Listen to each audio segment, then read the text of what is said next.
കേൾക്കാൻ സ്തുതിയാണ്. ഈ ദിവസങ്ങളിൽ നിങ്ങളോടൊപ്പമായിരുന്ന് വീണ്ടും നിങ്ങളുടെ സ്നേഹവും കരുതലുമൊക്കെ അനുഭവിപ്പാൻ സർവശക്തനായ ദൈവം എനിക്ക് അവസരം തരുന്നല്ലോ. ഞാൻ ദൈവത്തിന് ഒരായിരം നന്ദി അർപ്പിക്കുകയാണ്. പ്രത്യേകിച്ച് പ്രിയപ്പെട്ട ജോമോനച്ഛനിൽ നിന്ന് ലഭിക്കുന്ന എല്ലാ നല്ല സ്നേഹത്തിനായും കരുതലിനായും ഞാൻ ദൈവത്തെ സ്തുതിക്കുകയാണ്. കുറെ നാൾ അച്ഛൻ ഒറ്റയ്ക്ക് ഇങ്ങനെ താമസിക്കുകയായിരുന്നു. അപ്പോഴാണ് ഒരു കൂട്ടായി ഞാൻ വന്നത്. പക്ഷെ അച്ഛന് ശരിക്കുള്ള കൂട്ട് ഞാനല്ല എന്ന് നിങ്ങൾക്ക് നന്നായിട്ട് അറിയാം. അതുകൊണ്ട് ഈ ദിവസങ്ങളിലൊക്കെ പ്രിയപ്പെട്ട അച്ഛനോടൊപ്പം താമസിക്കുവാനും അച്ഛന്റെ സ്നേഹവും കരുതലും ഒക്കെ ലഭിക്കാനും ദൈവം ഒരുക്കി തരുന്ന അവസരത്തിനായി ഞാൻ ദൈവത്തെ സ്തുതിക്കുകയാണ്. ഞാനിവിടെ താൽക്കാലികമായി വികാരിയായി വന്ന സമയത്ത് നിങ്ങളുടെ ഒരു വലിയ ആവശ്യമായിരുന്നു. അച്ഛൻ ഞങ്ങൾക്ക് ഇന്ന് ഞങ്ങളുടെ അച്ഛൻ വരും. എല്ലാ ആഴ്ചയും ഞാനിവിടെ വരുമ്പോൾ എന്നോട് എല്ലാവരും ചോദിക്കുന്ന ചോദ്യം, ഞങ്ങളുടെ അച്ഛൻ എന്നാ വരുന്നത്, ഞങ്ങളുടെ അച്ഛൻ എന്നാണ്. അപ്പോൾ നിങ്ങൾക്ക് നിങ്ങളുടെ അച്ഛനെ ലഭിച്ചത് നിങ്ങൾ വളരെ സന്തോഷത്തിലാണ് എന്ന് അറിയുന്നതിലും ഞാൻ ദൈവത്തെ ഒരുപാട് സ്തുതിക്കുകയാണ്. ഇവിടെ അച്ഛന്റെ ജീവിതവും അച്ഛന്റെ ഉൾക്കാഴ്ചകളും അച്ഛന്റെ നേതൃപാഠവും ഏറ്റവും കൂടുതൽ ഇടവയ്ക്കും പ്രത്യേകിച്ച് ജൂബിലി വർഷത്തിൽ എല്ലാവർക്കും ഇടവയ്ക്ക് പ്രത്യേകമായി കരുതലായി തീരട്ടെ, മുൻകൂട്ടായി തീരട്ടെ എന്ന് പ്രാർത്ഥിക്കുകയും ആശംസിക്കുകയും ചെയ്യാം. ഇന്നത്തെ നമ്മുടെ അല്പസമയത്തെ ചിന്തയ്ക്കും ധ്യാനത്തിനുമായി ഇന്ന് പാഠഭാഗമായി നിങ്ങൾ വായിച്ചു കേട്ട വേദഭാഗം രൂത്തിന്റെ പുസ്തകം 1-ാം അധ്യായം, അതിന്റെ 1 മുതൽ അവസാനം വരെയുള്ള വാക്യങ്ങൾ 22-ാം വാക്യം വരെ നമ്മൾ വായിച്ചു കേട്ടല്ലോ. അതിലെ 1-2 വാക്യങ്ങൾ വായിച്ചുകൊണ്ട് ധ്യാനത്തിലേക്ക് പ്രവേശിക്കുവാനായിട്ട് ഞാൻ ആഗ്രഹിക്കുന്നത്. രൂത്തിന്റെ പുസ്തകം 1-ാം അധ്യായം അതിലെ 11-ാമത്തെ വാക്യം. അതിന് നവോമി പറഞ്ഞത്, എന്റെ മക്കളെ, നിങ്ങൾ മടങ്ങിപ്പോയിക്കൊള്ളുകയും എന്തിനാ എന്നോട് കൂടെ പോകുന്നു? നിങ്ങൾക്ക് ഭർത്താക്കന്മാരായിരിക്കാൻ ഇനി എന്റെ ഉദരത്തിൽ പുത്രന്മാരുണ്ടോ? എന്റെ മക്കളെ മടങ്ങിക്കൊള്ളുകയും ഒരു പുരുഷന് ഭാര്യയായിരിക്കാൻ എനിക്ക് പ്രായം കഴിഞ്ഞുപോയി, അല്ല അങ്ങനെ ഒരു ആശയം ഉണ്ടായിട്ട് ഈ രാത്രി തന്നെ ഒരു പുരുഷന് ഭാര്യയായി പുത്രന്മാരെ പ്രസവിച്ചാലും അവർക്ക് പ്രായമാകുമ്പോഴും നിങ്ങൾ അവർക്കായിട്ട് കാത്തിരിക്കുമോ? നിങ്ങൾ ഭർത്താക്കന്മാരെ എടുക്കാതെ നിൽക്കുമോ? അത് വേണ്ട. എന്റെ മക്കളെ, യഹോവയുടെ കൈ എനിക്ക് വിരോധമായി പുറപ്പെട്ടിരിക്കാൻ നിങ്ങളെ വിചാരിച്ച് ഞാൻ വളരെ വ്യസനിക്കുന്നു. അവർ പിന്നെയും പൊട്ടിക്കരഞ്ഞു. ഓർമ്മ അമ്മായിയെ ചുംബിച്ചിരുന്നു. രൂട്ടോ അവളോട് പറ്റി നിന്നു. കണ്ണടയ്ക്കാൻ പ്രാർത്ഥിക്കാം. വചനത്തിന്റെ നാഥനായ ദൈവമേ, ഈ രാത്രിയിൽ നിന്റെ വചനത്തിന്റെ പീഠത്തിൽ ഞങ്ങളെ തന്നെ ഞങ്ങൾ സമർപ്പിക്കുന്നു. കർത്താവേ, വചനം എഴുതപ്പെട്ട ആത്മാവിൽ അതിനെ ഉൾക്കൊള്ളുവാനും വചനത്തിന്റെ ആഴമായ മർമ്മങ്ങളെ കാണുവാനും കേൾക്കുവാനും തിരിച്ചറിയുവാനും ഈ രാത്രിയിൽ ഞങ്ങൾക്ക് നീ ഇടവരുത്താണ്. കർത്താവേ, നിന്റെ വചനം മാറ്റമില്ലാത്തതാണെന്ന് ദിനംതോറും ഞങ്ങൾ അറിയുന്നുള്ളൂ. കർത്താവേ, നിന്റെ മാറ്റമില്ലാത്ത വചനത്തിൽ ഭക്ഷിച്ച് കർത്താവേ, ഞങ്ങളായിരിക്കുന്നിടങ്ങളിൽ വചന മനുഷ്യരായി തീരുമാനത്തോളം നീ ഞങ്ങളെ സഹായിക്കണമെന്ന് പ്രാർത്ഥിക്കുന്നു. പ്രത്യേകിച്ച് കർത്താവേ, ഞങ്ങൾ ഈ രാത്രിയിൽ ഇടവകയായും കുടുംബമായും വ്യക്തികളായും നിന്റെ സന്നിധിയിൽ ഞങ്ങളെ തന്നെ സമർപ്പിക്കുന്നതാണ്. കർത്താവേ, വചനമായിക്കൊണ്ട് നീ ഞങ്ങളെ അനുഗ്രഹിക്കണമെന്ന് പ്രാർത്ഥിക്കുന്നു. കർത്താവേ, വചനം ഞങ്ങളുടെ ഹൃദയങ്ങളോട് സംസാരിക്കുന്നു. കർത്താവേ, അത് കേട്ട് അതിന്റെ സന്തോഷത്തിൽ ആനന്ദത്തിനായിരിക്കാൻ നീ ഞങ്ങൾക്ക് ഇടവരുത്തണം. കർത്താവേ, ഈ വചനം ജനധരിച്ച ദൈവമാണെന്നും ആ ദൈവത്തിൽ പൂർണ്ണമായി ഞങ്ങൾ വിശ്വസിക്കുന്നുണ്ടെന്നും ദിനത്തോടും നീ ഞങ്ങളെ ബോധ്യപ്പെടുത്തുന്നതിനാണ് സ്തോത്രം. ഈ രാത്രിയിൽ നിന്റെ പരിശുദ്ധാത്മ ബലമുണ്ട് ഞങ്ങളെ നിറച്ചാക്കുക. വചനം സംസാരിക്കുന്ന ബലഹീനമായിട്ട് നാമിക്കുകയും കേൾക്കുന്ന ജനത്തിന്റെ ഹൃദയത്തോട് പരിശുദ്ധാത്മാവിയാകുകയും പ്രാർത്ഥനയുടെ സ്തോത്രം യേശുവിന്റെ നാമത്തിൽ തന്നെ ആമേൻ. നമുക്കേറെ സുപരിചിതമായ വേദപുസ്തകത്തിലെ കഥാപാത്രങ്ങളിൽ മറ്റൊരു കഥാപാത്രമാണല്ലോ രൂത്ത്. ഇന്നലെ നമ്മൾ കേട്ടത് മോശയെ കുറിച്ചായിരുന്നു. നിങ്ങൾ അത് ഓർക്കുന്നുണ്ട് എന്നുള്ള വിശ്വാസത്തിൽ നമ്മൾ മുമ്പോട്ട് പോവുകയാണ്. മോശയെ കുറിച്ച് പറഞ്ഞപ്പോൾ ഞാൻ പറഞ്ഞു, മോശയുടെ യാത്രയാണ് നമ്മുടെ ചിന്താവിഷയം. 40 വർഷം നീണ്ടു നിന്ന മരുഭൂ പ്രയാണത്തെ കുറിച്ചും അതിൽ മോശയുടെ ജേർണി യാത്ര അത് സഫലമായിരുന്നു, വിജയമായിരുന്നു, പരാജയമായിരുന്നു എന്ന തർക്കമൊക്കെ നിലനിൽക്കുമ്പോഴും വേദപുസ്തകത്തിന്റെ അടിസ്ഥാനത്തിൽ മോശയുടെ യാത്ര വിജയകരമായിരുന്നു എന്ന് പറഞ്ഞു വെച്ചുകൊണ്ട് അതെന്തുകൊണ്ട് വിജയമായി എന്ന് 4 ചിന്തകളിലാണ് നമ്മൾ ഇന്നലെ രാത്രി ചിന്തിച്ചത്. നിങ്ങൾക്ക് ആ 4 ഇംഗ്ലീഷ് വേർഡ് ഓർമ്മയുണ്ടോ? ചുമ്മാ ക്യൂരിയോസിറ്റിക്ക് ചോദിക്കുകയാണ്. സ്കൂളൊക്കെ പഠിപ്പിക്കുന്നതുകൊണ്ട് ഇങ്ങനെ കഴിഞ്ഞ ദിവസം പഠിപ്പിച്ചത് പിള്ളേരെ ഓർമ്മയുണ്ടോ? ചോദിക്കുന്ന ടെൻഡൻസി ഉള്ളതെന്ന് ചോദിക്കുകയാണ്. Interaction, intercession, intention and intimacy. നല്ല ഓർമ്മിക്കുന്നു. ഞാൻ ദൈവത്തെ സ്തുതിക്കുകയാണ്. അപ്പോൾ നമ്മൾ അങ്ങനെ മോശയുടെ ലൈഫ് ഒരു പരാജയമല്ല, അതൊരു ഫിനിഷ്ഡ് വെൽ എന്ന് പറയാൻ പറ്റുന്ന രീതിയിലുള്ള ജേർണി മോശ നടത്തി എന്നുള്ളത് നമ്മൾ കഴിഞ്ഞ ദിവസം വായിക്കുകയും പഠിക്കുകയും ചെയ്തു. ഇന്ന് രാത്രി നമ്മൾ ചിന്തിക്കാൻ പോകുന്ന അടുത്ത പുരുഷ കഥാപാത്രമല്ല, സ്ത്രീ കഥാപാത്രമാണ്. അത് രൂത്താണ്. രൂത്തിന്റെ പുസ്തകം ഇവിടെ ഇരിക്കുന്ന എല്ലാവരും ഒരു പ്രാവശ്യമെങ്കിലും വായിച്ചിട്ടുണ്ടെന്നുള്ള വിശ്വാസത്തിൽ നമുക്ക് ഈ ഭാഗത്തിലേക്ക് ആഴമായി കടക്കുവാനായിട്ട് ശ്രമിക്കാം. Life has gone beyond her will, but she finished well. രൂത്തിനെ കുറിച്ച് ഒറ്റ വാക്കിൽ പറയാൻ പറ്റുന്ന ഒരു സ്റ്റേറ്റ്മെന്റ് ആണ് ഞാൻ ഇവിടെ പറഞ്ഞത്. Life has gone beyond her will, but she finished well. തന്റെ പ്രതീക്ഷയ്ക്കും തന്റെ ആഗ്രഹങ്ങൾക്കും തന്റെ ജീവിതത്തെ കുറിച്ചുള്ള കാഴ്ചപ്പാടുകൾക്കും ഒക്കെ വിരോധമായി തന്റെ ജീവിതം കഴിഞ്ഞുപോയി. ഇവിടെ വേദപുസ്തകം ഈ ഭാഗം അവസാനിപ്പിക്കുമ്പോൾ പറയുന്നു, she has finished well. അവൾ നന്നായി പൂർത്തീകരിച്ചു. അവളുടെ ആഗ്രഹത്തിന് വിരോധമായുള്ള ഒരു ജീവിതമാണ് അവൾക്ക് ഉണ്ടായതെങ്കിലും അവളെ കുറിച്ച് വേദപുസ്തകം പറയുന്നത് yes, perfect life, good life. അങ്ങനെ രൂത്തിനെ കുറിച്ച് വേദപുസ്തകം പറയുന്നതായിട്ട് നമുക്ക് കാണുവാനായിട്ട് കഴിയുന്നുണ്ട്. ചോദ്യങ്ങളുടെ നമ്മൾ ഈ അടുത്ത ഫേസിലേക്ക് കഴിഞ്ഞാണ്. നമ്മളെ കുറിച്ച് അങ്ങനെ പറയാൻ കഴിയുമോ എന്നുള്ള ചോദ്യം മുൻനിർത്തിക്കൊണ്ടാണ് നമ്മൾ ഈ രാത്രി രൂത്തിനെ കുറിച്ച് പഠിക്കുവാനായിട്ട് ശ്രമിക്കുന്നത്. ഒരിക്കൽ ഒരു കടൽ തീരത്ത് ഈ കടൽ തീരത്തടിയുന്ന കക്കകൾ പറക്കിക്കൊണ്ടിരിക്കുന്ന ഒരു ചെറു ബാലനെ കണ്ടുകൊണ്ട് അവന്റെ അധ്യാപിക അവന്റെ ഇടയിൽ വരികയാണ്.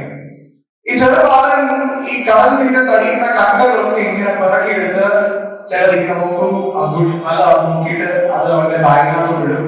മോശമായതെല്ലാം അവൻ തിരിച്ച് കടലിലേക്ക് വിടും. ഈ പ്രോസസ് കുറെ നിലവായി ഇങ്ങനെ നടന്നുകൊണ്ടിരിക്കും.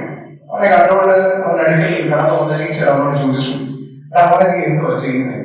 അപ്പോൾ ബാലൻ പറഞ്ഞു, ടീച്ചറെ ഞാൻ നല്ല കക്കകൾ ഇങ്ങനെ പിറക്കിയെടുക്കുന്നു, മോശമായത് കളയുന്നു. എന്തിനാണ് ചെയ്യുന്നത്? എന്റെ ഫ്രണ്ട്സിന് ഗിഫ്റ്റ് കൊടുക്കാനാണ് ഞാൻ ഇതിങ്ങനെ ചെയ്യുന്നത്. ടീച്ചർ ചോദിച്ചു, അങ്ങനെയാണെങ്കിൽ കളയുന്ന കക്ക എന്താണ്? അത് വലിയ ഭംഗിയൊന്നുമില്ല എന്ന് ഈ ബാലൻ ഈ ടീച്ചറോട് പറഞ്ഞു. അപ്പോൾ ടീച്ചർ അവരോട് പറയുകയാണ്, ഈ കളറൊക്കെ ശരിയാണ്, പക്ഷേ ഒരു കക്കയെ സംബന്ധിച്ചിടത്തോളം അല്ലെങ്കിൽ ഷെല്ലിനെ സംബന്ധിച്ചിടത്തോളം the journey itself is the gift. ഒരു ഷെല്ലിനെ സംബന്ധിച്ചിടത്തോളം അത് കടന്നു പോകുന്ന യാത്ര തന്നെ അതിന്റെ ഒരു ഗിഫ്റ്റാണ്. അത് തന്നെ ഒരു ലൈഫാണ്, ഒരു ഗിഫ്റ്റാണ്. അങ്ങനെയെങ്കിൽ രൂത്തിനെ സംബന്ധിച്ചിടത്തോളം അവൾ നമ്മുടെ ഭാവനയിൽ അത്ര ബ്യൂട്ടിഫുൾ അല്ലെങ്കിൽ അവളുടെ ജീവിതം അത്ര സ്മൂത്തായിട്ട് പോയില്ല എങ്കിലും അവൾ കടന്നുപോയ ജീവിതാനുഭവങ്ങളുടെ പശ്ചാത്തലത്തിൽ അവൾ കണ്ടുമുട്ടിയ ആളുകളിൽ അവൾ പകർന്നു കൊടുത്ത എല്ലാ ജീവിതാനുഭവങ്ങളും സൂക്ഷ്മമായി നമ്മൾ പരിശോധിക്കുമ്പോൾ നമുക്ക് കാണാൻ കഴിയും ഈ രൂത്തിന്റെ മറ്റുള്ളവർക്ക് ഒരു സമാനമായ ജീവിതമായി ജീവിക്കുവാൻ ഇവിടെ രൂത്തിന് കഴിയുന്നുണ്ട്. രൂത്തിന്റെ യാത്രയെ കുറിച്ച് ഈ പുസ്തകം പഠിക്കുമ്പോൾ നമുക്ക് കാണാൻ കഴിയുന്ന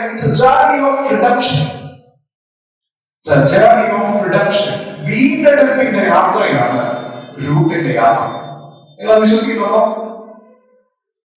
ഞാൻ കഴിഞ്ഞ ദിവസത്തിനോട് അടുത്തായിരുന്നു. ദിവസം കൂടുതൽ ഞാൻ ദൂരത്തേക്ക് പോകുന്നത് പോലാണ്.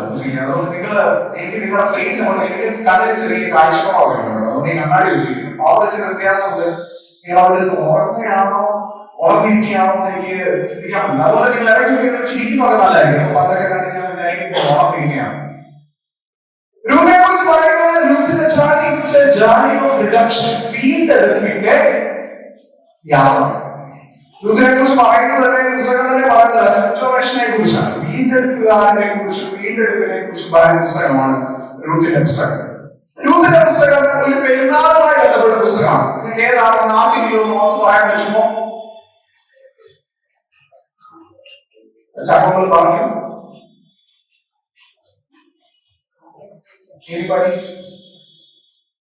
സ്ത്രീകൾ പറയണം, കാരണം നമ്മൾ സേവ്യാസംഘത്തിൽ ഒന്ന് പഠിച്ചതാണെന്നാണ് എന്റെ ഓർമ്മ. അത് ഈ പ്രാവശ്യത്തെ സേവ്യാസംഘത്തിന്റെ വൈവിധ്യത്തിനും രൂത്തല്ലേ വർഷം അല്ലേ? അല്ലേ? സോറി, ഏതൊരു വർഷത്തിലുണ്ടായിരുന്നു. നിങ്ങൾക്ക് പറയാം ഏത് പെരുമാറുമായി ബന്ധപ്പെട്ടായിരുന്നു പുസ്തകം നമ്മൾ വായിക്കുന്നത്?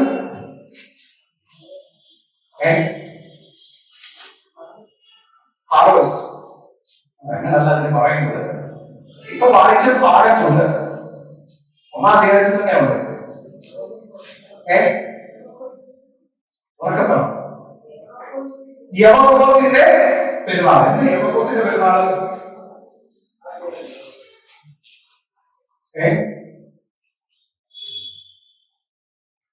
അച്ഛൻ പ്രസംഗം കൺവെൻഷൻ പ്രസംഗം സാധാരണ മോണോട്ടോണാണ്. അങ്ങോട്ടേ തിരിച്ച് എക്കോ മാത്രമേ വരുള്ളൂ. ചോദ്യങ്ങളും ഉത്തരങ്ങളൊന്നും പ്രതീക്ഷിക്കാൻ അച്ഛൻ പ്രതീക്ഷിക്കരുത്. എന്താ യവകോത്ത്? ഞാൻ പറയുന്നത് ജോബോളച്ചൻ ഒത്തിരി പാണിയുണ്ട് ഇവിടെ കേട്ടോ. ഈ ജൂബിലി നടത്തുന്നത് മാത്രമല്ല, ദിവസം പഠിക്കണമെന്ന് എനിക്ക് തോന്നുന്നു. ഞാനാണോ? നല്ലത് പറ.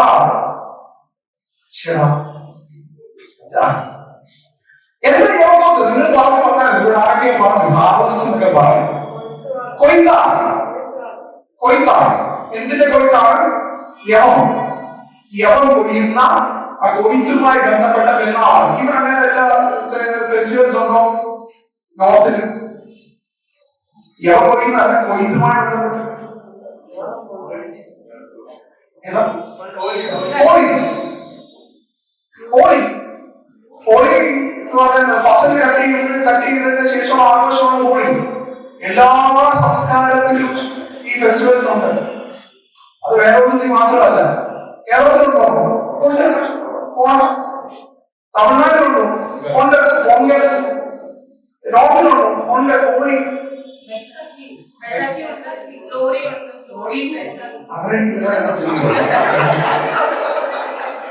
നമ്മള് പ്രസംഗത്തിന് വേണ്ടി കണ്ണ പഠിച്ചുകൊണ്ടിരുന്നല്ലോ, എനിക്കറിയുള്ളൂ. കഥ വായിക്കാം. എന്നാൽ എല്ലാ സംസ്കാരത്തിലും ഉണ്ട്. വേറെ പുസ്തകത്തിൽ വളരെ കൃത്യമായി പറയുന്ന ഫെസ്റ്റിവലാണ് യവകോത്ത്. ഇത് ഒരു തരത്തിലുള്ള ഒരു ഹാർവസ്റ്റ് ഫെസ്റ്റിവലാണ്. എന്നാൽ യവകോത്ത് എന്ന ഹാർവസ്റ്റ് ഫെസ്റ്റിവലിനെ കുറിച്ച് നമ്മൾ പഠിക്കുമ്പോൾ ഇത് ആക്ച്വലി ഒരു ഹാർവസ്റ്റ് ഫെസ്റ്റിവലിനേക്കാൾ ഉപരി ഇതിന് മറ്റൊരു മീനിങ് കൂടെ വേദപുസ്തകമുണ്ട്. അത് പറയാനാണ് ശ്രമിച്ചത്. അതൊരു പക്ഷെ നിങ്ങൾ കേട്ട് കാണുന്നില്ല. യവകോത്ത് പെരുന്നാളിനെ കുറിച്ച് പറയുന്ന മറ്റൊരു പ്രധാനപ്പെട്ട സംഭവം എന്ന് പറയുന്നത് മോശയ്ക്ക് ദൈവം തമ്പുരാൻ 10 കൽപ്പന കൊടുത്തതും ഈ യവകോത്ത് പെരുന്നാളുമായി ബന്ധപ്പെടുത്തിയാണ് യഹൂദന്മാർ ആഘോഷിച്ചിരുന്നത്. 10 commandments അല്ലെങ്കിൽ കമാൻഡ്മെന്റ്സ്. മോശയ്ക്ക് ദൈവം തമ്പുരാൻ കൊടുത്ത കമാൻഡ്മെന്റ്സ്, കൽപ്പനകളെ കുറിച്ച് ഓർത്തെടുക്കുന്നതിന്റെയും കൂടെ ഒരു പെരുന്നാളായി നമുക്ക് ഈ യവകോത്ത് പെരുന്നാളിനെ കാണാനായിട്ട് സാധിക്കുന്നു. അങ്ങനെയെങ്കിൽ എന്താണ് ഈ കമാൻഡ്മെന്റ്? അതും ഈ ഹാർവസ്റ്റ് എന്നതിലേക്കാണ് ബന്ധപ്പെട്ടിരിക്കുന്നത്. അതും രൂപമായിട്ടൊക്കെ കണക്ട് ചെയ്തിരിക്കുന്നത്. അതുകൂടെ പറഞ്ഞിട്ട് നമ്മൾ ഈ പോയിന്റ്സിലേക്ക് നമ്മൾ ബാക്കിയുള്ള ഡീറ്റെയിൽസിലേക്ക് പോകാനായിട്ട് ഞാൻ ആഗ്രഹിക്കുന്നു. യഹോവയുടെ പെരുന്നാളിനെ കുറിച്ച് പറയുന്നത് ഹാർവസ്റ്റ് ആണെന്ന് പറഞ്ഞു. അതിനോടൊപ്പം തന്നെ നമ്മൾ പറഞ്ഞു മോശയ്ക്ക് കൽപ്പന ലഭിച്ചതിന്റെ ഓർമ്മപ്പെടുത്തൽ. മോശയ്ക്ക് എന്ന് പറഞ്ഞാൽ ഇസ്രായേൽ ജനതയ്ക്ക് കൽപ്പന ലഭിച്ചതിന്റെ ഓർമ്മപ്പെടുത്തലാണെന്ന് പറഞ്ഞു. ആ ഓർമ്മപ്പെടുത്തലിനെ രൂപമായി കണക്ട് ചെയ്യുമ്പോൾ ഞാൻ പറഞ്ഞു this book is a journey of redemption or restoration. വീണ്ടെടുപ്പിന്റെയും രക്ഷയുടെയും പദ്ധതിയുടെ ഭാഗമായി തുന്നപ്പെട്ട ഒരു പുസ്തകമാണ് രൂപത്തിന്റെ പുസ്തകം. അത് നമ്മളിവിടെ പറയപ്പെട്ടു. അങ്ങനെയെങ്കിൽ കമാൻഡ്മെന്റും ഈ ജേർണി ഓഫ് റിഡംപ്ഷനും എങ്ങനെ ബന്ധപ്പെട്ടിരിക്കുന്നു? അത് നോക്കുമ്പോൾ നമുക്ക് കാണാൻ കഴിയും ഇസ്രായേൽ ജനതയെ ദൈവം തമ്പുരാൻ വീണ്ടെടുക്കുവാൻ ശ്രമിച്ച ആദ്യത്തെ സ്റ്റെപ്പ് എന്ന് പറയുന്നത് അവരെ കനാൻ ദേശത്തിലേക്ക് നയിച്ച ആ ഒരു പ്രോഗ്രാമാണ് അല്ലെ. അവർ ഈജിപ്തിലായിരുന്നു, അവരെ അവിടെ നിന്ന് വിളിച്ച് കനാനിലേക്ക് കൊണ്ടുപോയി. പുറപ്പാട് പുസ്തകം വായിക്കുമ്പോൾ ഫസ്റ്റ് ദൈവം ചെയ്യുന്ന ആദ്യത്തെ സ്റ്റെപ്പാണ്. അതിനുശേഷം എന്താ ദൈവം ചെയ്യുന്നത്? ഇങ്ങനെ പോയ ജനത മരുഭൂമിയിലൂടെയുള്ള 40 വർഷം the journey, God tries to make the community a well community. എന്ന് പറഞ്ഞാൽ അവരെ ഒരു തരത്തിൽ രൂപപ്പെടുത്തി പാകപ്പെടുത്തി ഒരു സൊസൈറ്റിയായി രൂപപ്പെടുത്തുവാൻ അവർ എന്ത് കൊടുത്തു?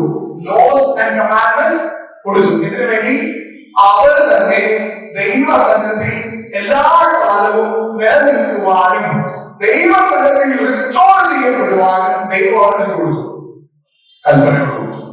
അല്ലെങ്കിൽ യവകോത്ത് പെരുന്നാൾ ഈ ഹാർവസ്റ്റ് എന്ന് പറയുന്നതിനോടൊപ്പം തന്നെ ഈ യവകോത്ത് പെരുന്നാൾ എന്ന് പറയുന്നത് വീണ്ടെടുപ്പിന്റെ പെരുന്നാളാണ്. എന്താണ് വീണ്ടെടുപ്പിന്റെ പെരുന്നാൾ? ഫെസ്റ്റിവൽ ഓഫ് റിഡംഷൻ അല്ലെങ്കിൽ ഫെസ്റ്റിവൽ ഓഫ് റിസ്റ്റോറേഷൻ എന്ന വേദപുസ്തകത്തിൽ നമുക്ക് കാണുവാൻ കഴിയുന്നുണ്ട്. അതുമായി ബന്ധപ്പെട്ട് പുതിയ നിയമത്തിലേക്ക് വരുമ്പോൾ ഈ യവകോത്ത് പെരുന്നാളിനെ മറ്റു രീതിയിൽ കാണുന്നത് പെന്തക്കോസ്തുമായി ബന്ധപ്പെടുത്തിയാണ് പിന്നീട് നമുക്ക് ഇതിനെ കാണാൻ കഴിയുന്നത്. കാരണം ഈ കൽപ്പന എന്ന് പറയുന്നത് നമ്മൾ വേദപുസ്തകം പരിശോധിക്കുമ്പോൾ തോറ ഇത് നമ്മൾ പറയുന്ന സംഭവമാണ്. ഈ സൺഡേ സ്കൂൾ കുഞ്ഞുങ്ങളൊക്കെ ഇപ്പൊ കൃത്യമായി ഇതൊക്കെ പഠിക്കുന്നുണ്ട്. കാരണം പുസ്തകത്തിൽ കൃത്യമായി കൊടുത്തിട്ടുണ്ട്. തോറ എന്ന് പറയും പെന്തക്കോസ്ത്. അത് നമ്മൾ വിശദമായി പഠിക്കുമ്പോൾ അത് ഒരു എന്താ പറയുക ഒരു സമൂഹത്തെ തന്നെ രൂപപ്പെടുത്തിയെടുക്കുന്ന ഒരു സംഭവമായി അല്ലെങ്കിൽ ഒരു പുസ്തകമായി നമുക്ക് വേദപുസ്തകത്തിൽ കാണാൻ കഴിയുന്നുണ്ട്. അങ്ങനെ നിൽക്കുമ്പോൾ പെന്തക്കോസ്ത് പോലെ എന്താണ്? പെന്തക്കോസ്ത് എന്ന വാക്കിന്റെ അർത്ഥം എന്താണ്? Anybody? 50 എന്നാണ്. 7 into 7 is equal to 49 and the 50th day. That is Pentecost. യഹൂദന്മാരെ സംബന്ധിച്ചിടത്തോളം പെന്തക്കോസ്ത് എന്ന് പറയുന്നത് വേറൊരു വാക്കോട് ഉപയോഗിക്കുന്നത് സാബറ്റിക്കൽ ഇയർ. സാബത്തുണ്ട്, അതുകൊണ്ട് സാബറ്റിക്കൽ ഇയർ ഉണ്ട്. നിങ്ങൾ ഈ സർക്കാർ ജോലിക്കാരൊക്കെ അറിയാം സാബറ്റിക്കൽ ലീവ് എന്ന് പറയും. 7 വർഷത്തെ ലീവ് എന്ന് പറയും. സാബറ്റിക്കൽ ഇയർ എന്ന് പറഞ്ഞാൽ യഹൂദന്മാർ ആഘോഷിക്കുന്നത് 7 വർഷത്തിന് ശേഷം ഉണ്ടാകുന്ന ഒരു വിടുതലിന്റെ ഒരു അനുഭവം, ഒരു രക്ഷയുടെ അനുഭവം, ബോണ്ടേജ് ഒക്കെ നശിപ്പിച്ച് അവർ ഫ്രീ ആയിട്ട് നടക്കുന്ന ഒരു അനുഭവം. അതിനുശേഷം പറയുന്നതാണ് പെന്തക്കോസ്ത്. 50 വർഷം ഒരു നേരം കൃഷി ചെയ്താൽ 49 വർഷം ഒരു നേരം കൃഷി ചെയ്താൽ 50ാമത്തെ വർഷം ആ നേരം വെറുതെ ഇടാണ്. സാബത്തിന്റെ ലോ അതുപോലെ വളരെ വിശദമായ ലോസ് ആണ് ഈ കമാൻഡ്മെന്റ് നമ്മൾ പഠിക്കുമ്പോൾ പഠിക്കുമ്പോൾ കാണാൻ കഴിയുന്നത്. യഹൂദന്മാർ പിൽക്കാലത്തൊക്കെ മറന്നുപോയി എന്നുള്ളത് വേദപുസ്തകത്തിൽ നമുക്ക് കാണാൻ കഴിയുന്നുണ്ട്. ഒരു നിലത്തെ 49 വർഷം ഉഴുത് കൃഷി ചെയ്ത് കഴിഞ്ഞ് 50ാമത്തെ വർഷം നിലം വെറുതെ ഇടണം. Why? For the redemption of that land. ആ ലാൻഡിന്റെ വീണ്ടെടുപ്പിന് വേണ്ടിയാണ്, ആ ലാൻഡിന്റെ റെസ്റ്റോറേഷന് വേണ്ടിയാണ്. പണ്ടൊക്കെ നമ്മുടെ വീട്ടിൽ അമ്മച്ചന്മാരൊക്കെ ചെയ്യുക, നമ്മളിപ്പോ ചെയ്യുന്നത് നമ്മൾ ഇങ്ങനെ പണി എടുത്തുകൊണ്ടേ ഇരിക്കുകയാണ് ലാൻഡിന്. ലാൻഡിന് റിഡംഷൻ വേണമെന്ന് പറയുന്ന മനോഹരമായ പുസ്തകമാണ് നമ്മുടെ ഈ പഞ്ചഗ്രന്ഥം എന്നുള്ളത് നമ്മൾ മറന്നുപോയി. അതുകൊണ്ട് മൊത്തത്തിൽ നമ്മൾ ഈ യവകോത്ത് പെരുന്നാളിനെ കുറിച്ച് പഠിക്കുമ്പോൾ, രൂത്തിനെ കുറിച്ച് പഠിക്കുമ്പോൾ ഇത് book of journey and it's a journey of redemption and it's a festival of restoration എന്നുള്ളത് നമുക്ക് വേദപുസ്തകത്തിൽ കാണാൻ കഴിയും. ഇനി നമുക്ക് രൂത്തിലേക്ക് വരാം. എന്താണ് രൂത്ത് എന്ന വാക്കിന്റെ അർത്ഥം?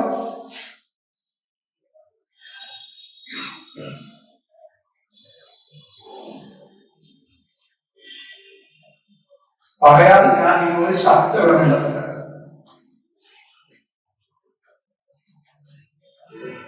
എഴുതി വെച്ച നോട്ടുകളൊക്കെ പലരും തുറക്കുന്നു.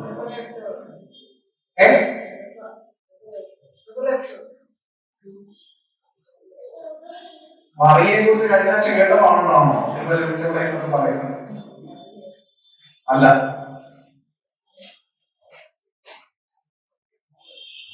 ഇനി വഴി ആരെങ്കിലും പറഞ്ഞാൽ ഞാൻ അച്ഛനെ കൂടെ നാളെ നിങ്ങൾക്ക് ഒരു ഗിഫ്റ്റ് തരികയും അച്ഛൻ കൊടുക്കുന്നല്ലേ? അച്ഛൻ തന്നില്ല തരാം. ഞാൻ പറഞ്ഞതാണ് മറന്നുപോയി. അതുകൊണ്ടല്ലേ ഞങ്ങൾ നിലനിന്ന് പോകുന്നത്. കമ്പാനിയൻ, ഫ്രണ്ട്, ഇതൊക്കെയാണ് രൂത്ത് എന്ന വാക്കിനർത്ഥം. ആ വിശ്വസനൊക്കെ പറയുന്നാൽ വേദപുസ്തകത്തിൽ നമുക്ക് കൂടുതൽ കാണുന്ന കമ്പാനിയൻ എന്നൊരു വാക്കാണ്. കൂടെ നിൽക്കുന്നവർ, ഫ്രണ്ട് എന്നൊരു വാക്കാണ് കൂടുതലായി നമുക്ക് രൂത്തിനെ കുറിച്ച് ഉപയോഗിക്കുന്നത് നമുക്ക് കാണാൻ കഴിയുന്നു. അങ്ങനെയെങ്കിൽ ഈ രൂത്തിനെ കുറിച്ച് നമ്മൾ ഇന്ന് പഠിക്കാൻ പോകുന്ന ഭാഗത്ത് നിന്ന് രൂത്തിനെ ഞാൻ കെട്ടിക്കൊണ്ട് തലകളുണ്ട്. നിങ്ങൾ എഴുതുന്നവരൊക്കെ അതിനെ എഴുതി വെക്കുന്ന നല്ലതായിരിക്കും. രൂത്ത് ദൈവത്തിന്റെ രക്ഷാ പദ്ധതിയുടെ സഹയാത്രിക. രൂത്ത് ദൈവത്തിന്റെ രക്ഷാപദ്ധതിയുടെ സഹയാത്രിക. ഇംഗ്ലീഷിൽ ഇങ്ങനെ പറയാം, Ruth, co-traveler of God's redemptive plan. ദൈവത്തിന്റെ രക്ഷാപദ്ധതിയുടെ സഹയാത്രിക, a co-traveler of God's redemptive plan. എങ്ങനെയാണ് രൂത്ത് ദൈവത്തിന്റെ രക്ഷാപദ്ധതിയുടെ ഒരു സഹയാത്രികയായി തീർന്നതെന്ന് നമ്മൾ ഇനി ചിന്തിക്കുവാനായിട്ട് പോവുകയാണ്. ഒന്നാമതായി ഈ പുസ്തകത്തിലേക്ക് നമ്മൾ ആഴമായി കടന്നു. ഈ ജേർണിയെ കുറിച്ചാണ് പറയുന്നത്. ഈ പുസ്തകം തുടങ്ങുന്നത് തന്നെ യാത്രയെ കുറിച്ച് ഓർമ്മ. എങ്ങോട്ടുള്ള യാത്രയാണ്?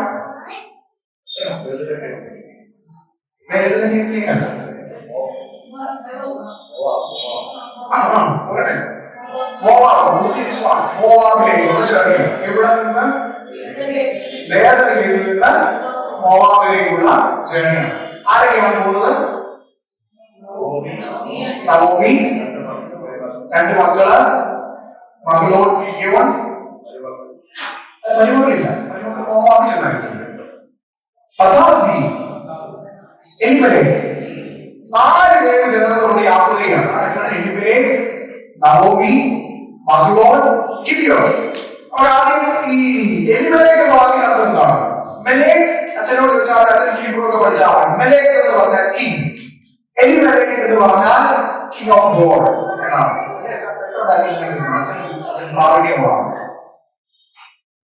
സെക്കൻഡ്, നവോമി എന്ന വാക്കിനെ കുറിച്ച് നമ്മൾ വേദപുസ്തകത്തിൽ പഠിക്കുന്ന സ്വീറ്റ് എന്ന വാക്കാണ്, മധുരിക്കുന്നവൾ എന്ന വാക്കാണ്.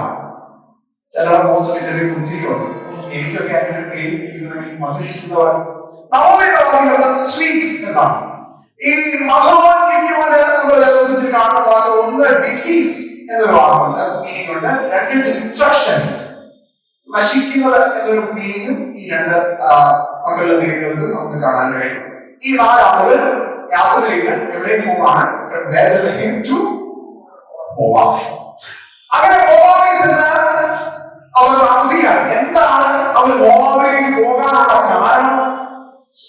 കോട്ടയിലേക്ക് വരാൻ നിങ്ങൾക്ക് എല്ലാവരും ഒരു കാരണം ഉണ്ടായിരുന്നല്ലോ. ജോലി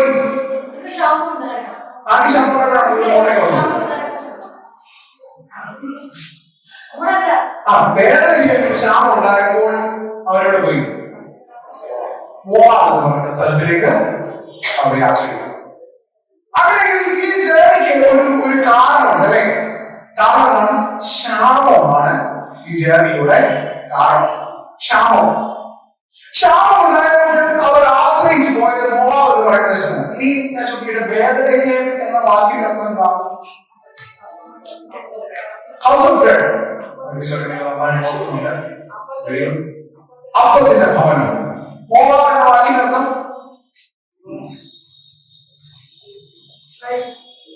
കയ്പ്.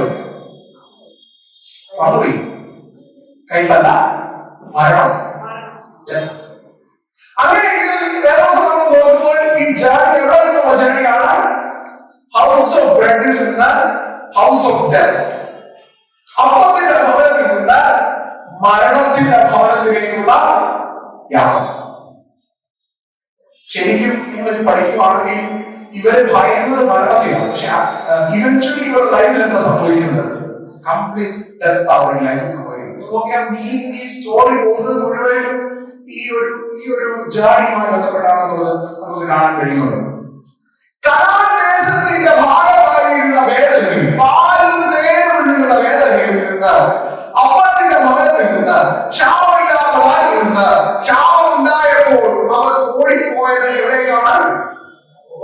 മോവാബ് എന്ന് പറയുന്ന മരണദേശത്തേക്കാണ് എന്ന് വേദപുസ്തകം നമ്മളോട് പറയുകയാണ്. പ്രിയമുള്ളവരെ, ഈ യാത്ര അവസാനിപ്പിക്കുമ്പോൾ അവരുടെ ജീവിതത്തിൽ ഇതിനേക്കാൾ വലുതായിട്ടുള്ള സംഭവങ്ങൾ, മരണങ്ങൾ, വിഷമങ്ങൾ, സങ്കടങ്ങൾ, ദുരിതങ്ങൾ നവോമിയെ പിൻപറ്റിച്ചിരുന്നു എന്നുള്ളത് നമുക്ക് വേദപുസ്തകം വായിക്കുമ്പോൾ കാണുവാനായിട്ട് കഴിയുന്നുണ്ട്. അങ്ങനെയെങ്കിൽ ഈ ഭാഗത്തെ ആദ്യമായി നമുക്ക് ചിന്തിക്കുവാനായിട്ട്, ഒന്നാമതായി ഈ ഭാഗത്തിന് ചിന്തിക്കുവാനായിട്ട് നമുക്ക് ശ്രമിക്കുന്നത് അപ്പത്തിന്റെ ഭവനത്തിലും എന്തുണ്ടാകും? ക്ഷാമം ഉണ്ടാകും. അപ്പത്തിന്റെ ഭവനത്തിൽ ക്ഷാമം ഉണ്ടാകും. നമ്മൾ വിചാരിക്കുന്നത് നമ്മൾ സേഫ് ആണെന്ന്, അല്ലെ? ചിലപ്പോഴെങ്കിൽ സേഫ് എന്ന് നമ്മൾ വിചാരിക്കാറോ? പലപ്പോഴും നമ്മൾ സേഫ് ആണ്. ജീവിതത്തെ കുറിച്ച് നമ്മൾ പരിശോധിക്കുമ്പോൾ ജീവിതത്തിന്റെ യാത്രകളിൽ കാലിടാനുള്ള സാധ്യതകൾ 99.9% ഉണ്ട്. തിരിഞ്ഞും പറഞ്ഞ് നമ്മൾ പരിശോധിക്കുമ്പോൾ ഉറപ്പായിട്ട് നമുക്ക് കാണാൻ കഴിയുന്നത് അപ്പത്തിന്റെ ഭവനത്തിൽ പോലും ക്ഷാമമുണ്ടായ സംഭവങ്ങൾ വേദപുസ്തകത്തിലുണ്ട്. യോഹന്നാന്റെ സുവിശേഷം 2-ാം അധ്യായം പഠിക്കുമ്പോൾ അവിടെ നമുക്ക് കാണാൻ കഴിയുന്നത് കർത്താവ് പറഞ്ഞിരിക്കുന്ന ഭവനത്തിൽ പോലും എന്തുണ്ട്? ഒരു പരാധീനതയുണ്ട്, അല്ലെ? കല്യാണം ഇടാറുണ്ട്, കാണാതെ കല്യാണം, യേശു കർത്താവിനെ വിളിച്ച കല്യാണം. എന്നിട്ട് അവിടെ എന്തുണ്ടായി? ഒരു കുറവ് അവിടെ, അൺഎക്സ്പെക്ടഡ് ആയിട്ടുള്ള സംഭവം അവിടെ ഉണ്ടായി. എല്ലാ കഥാപാത്രങ്ങളെ എടുത്ത് നോക്കിക്കോ, എത്രമാത്രം ദൈവകൃപ ലഭിച്ചാലും ജീവിതത്തിന്റെ യാത്രകളിൽ അൺഎക്സ്പെക്ടഡ് ആയിട്ടുള്ള സംഭവങ്ങൾ അവർ ഫേസ് ചെയ്തിട്ടുണ്ട്.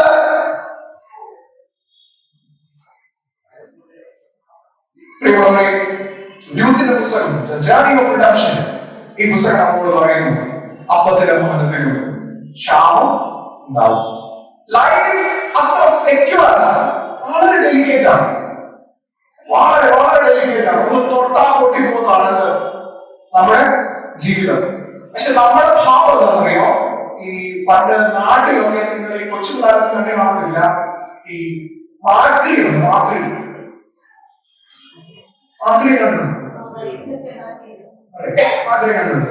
സാധാരണ മാക്രിക്ക് നമ്മളൊരു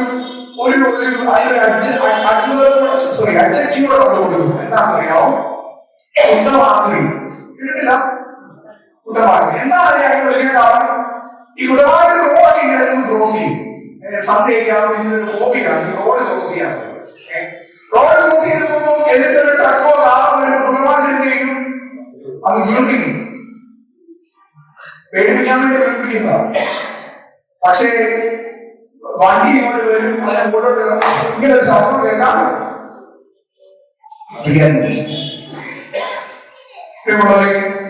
ലൈഫിൽ നമ്മൾ പലപ്പോഴും അങ്ങനല്ലേ, അൺഎക്സ്പെക്ടഡ് ആയിട്ട് എന്ത് സംഭവിക്കാനും സാധ്യതയുള്ള ജീവിതത്തിൽ നമ്മൾ രണ്ട് കാലങ്ങളിൽ നിന്നുകൊണ്ട് നമ്മൾ എന്തെല്ലാം കാര്യങ്ങൾ പറയും. ഇത് ശ്രദ്ധിച്ചേ, ഈ ഞാൻ ഇവിടെ ഇരിക്കുന്ന നിങ്ങൾ എന്തെല്ലാം കാര്യങ്ങളാണ് പറയുന്നത്? അത് പറയുമ്പോഴും നിങ്ങൾ ഓർത്തു കൊള്ളണം, വേദപുസ്തകം നമ്മോട് ആവർത്തിച്ച് പറയുന്നുണ്ട്, life is an unexpected journey. എന്ത് സംഭവിക്കുവാനും സാധ്യതയുള്ള ഒരു യാത്രയാണ് നമ്മുടെ ജീവിത യാത്രയെന്ന് വേദപുസ്തകം നമ്മെ ഓർമ്മിപ്പിക്കുന്നു. എന്ത് സംഭവിക്കുവാനും സാധ്യതയുള്ള, എന്ത് സംഭവിക്കുവാനും ഇടയുള്ള ഒരു ജീവിത യാത്രയാണ് ദൈവം നമുക്ക് നൽകിയിരിക്കുന്നത്. അങ്ങനെയെങ്കിൽ then how to face and understand our life? അങ്ങനെയെങ്കിൽ എങ്ങനെയാണ് ജീവിതത്തെ കാണേണ്ടത്? എങ്ങനെയാണ് ജീവിതത്തെ മനസ്സിലാക്കേണ്ടത്? നഹോമിയുടെ പുസ്തകത്തിൽ നിന്ന്, ഈ രൂത്തിന്റെ പുസ്തകത്തിൽ നിന്നുകൊണ്ട് തന്നെ നമുക്ക് ചിന്തിക്കാനാണ് ശ്രമിക്കാം. ഒന്നാമതായി ഈ ലൈഫിനെ നമ്മൾ അങ്ങനെ കാണുന്നത് അൺഎക്സ്പെക്ടഡ് ആയി എന്തും സംഭവിക്കുവാൻ സാധ്യതയുള്ള ജീവിതത്തെ നമ്മൾ കാണേണ്ടതിന്റെ ഒന്നാമത്തെ തത്വം, nothing is permanent. ഒന്നും സ്ഥായിയായിട്ടുള്ളതല്ല. അത് ഏറ്റവും കൂടുതൽ പറയുന്നത് സഭാപ്രസംഗി 3-ാം അധ്യായം അതിന്റെ 14-ാമത്തെ വാക്യത്തിലാണ്. നമ്മൾ ഈ മരണ വീടുകളിൽ സാധാരണ വായിക്കുന്ന അധ്യായമാണ് സഭാപ്രസംഗി 3-ാം അധ്യായം. എന്താ പറയുന്നത്? എല്ലാം മായ, ഒന്നും പെർമനന്റ്. മായ എന്ന് പറഞ്ഞാൽ ഉദ്ദേശിക്കുന്നത് ഓരോ സെക്കൻഡും everything is changing and changing and changing over and over and over and again. ഇങ്ങനെ മാറിക്കൊണ്ടേ ഇരിക്കുകയാണ്. അങ്ങനെയെങ്കിൽ ജീവിതം അപ്പത്തിന്റെ ഭവനത്തിലും ക്ഷാമം ഉണ്ടാകുവാൻ സാധ്യതയുള്ള ഈ ജീവിതത്തിൽ നമ്മൾ മനസ്സിലാക്കി വെച്ചിരിക്കേണ്ട ഒന്നാമത്തെ കാര്യം,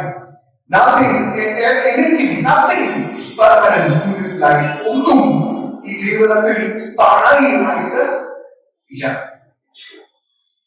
നമ്മൾ എന്ത് വിചാരിക്കുന്ന അറിയാവോ? എനിക്ക് പവറാണ്, ഞാൻ നല്ല പവറുള്ള ആളാണ്, അല്ലെ, എനിക്ക് ശക്തിയുണ്ട്, ഞാൻ ഇപ്പോൾ എന്ത് വിചാരിച്ചാൽ ഈ കോട്ടയിൽ നടക്കും, എനിക്ക് ചിലപ്പോൾ ഒരു അഹങ്കാരമുണ്ട്, ഭയക്കൂടി ഞാൻ എന്ത് വിചാരിച്ചാലും സംഭവിക്കും എന്നൊരു അഹങ്കാരം ചിലപ്പോൾ എന്റെ മണ്ടയിൽ കയറാറുണ്ട്. അപ്പൊ ദൈവം ഒരു അടി തരും, ഞാൻ അതിന് പണിയും. നമ്മൾ ചിലപ്പോൾ ചിന്തിക്കത്തില്ലേ, ഇപ്പൊ ഞാൻ വിചാരിച്ചാൽ ഇവിടെ പലതും സംഭവിക്കും. ഇവിടെ 5 മിനിറ്റ് കഴിഞ്ഞ്, 1 മിനിറ്റ് കഴിഞ്ഞ് നമുക്ക് എന്താ സംഭവിക്കുന്നതിനെ കുറിച്ച് പോലും നമുക്ക് അറിയാത്ത ഒരു കാലഘട്ടത്തിലും അറിയാത്ത ഒരു ജീവിതത്തിന്റെ അനുഭവത്തിലും നിന്നുകൊണ്ടാണ് നമ്മൾ പറയുന്നത് ഐ ക്യാൻ ഡു, എനിക്ക് ചിലതൊക്കെ പറ്റും. Nothing is permanent in this world. ഒന്നും സ്ഥായിയല്ല. ജീവിതം എങ്ങനെയാണ് ഈ അൺഎക്സ്പെക്ടഡ് ആയി സംഭവിക്കാൻ സാധ്യതയുള്ള ജീവിതത്തെ രണ്ടാമത് എങ്ങനെയാണ് കാണുന്നത്?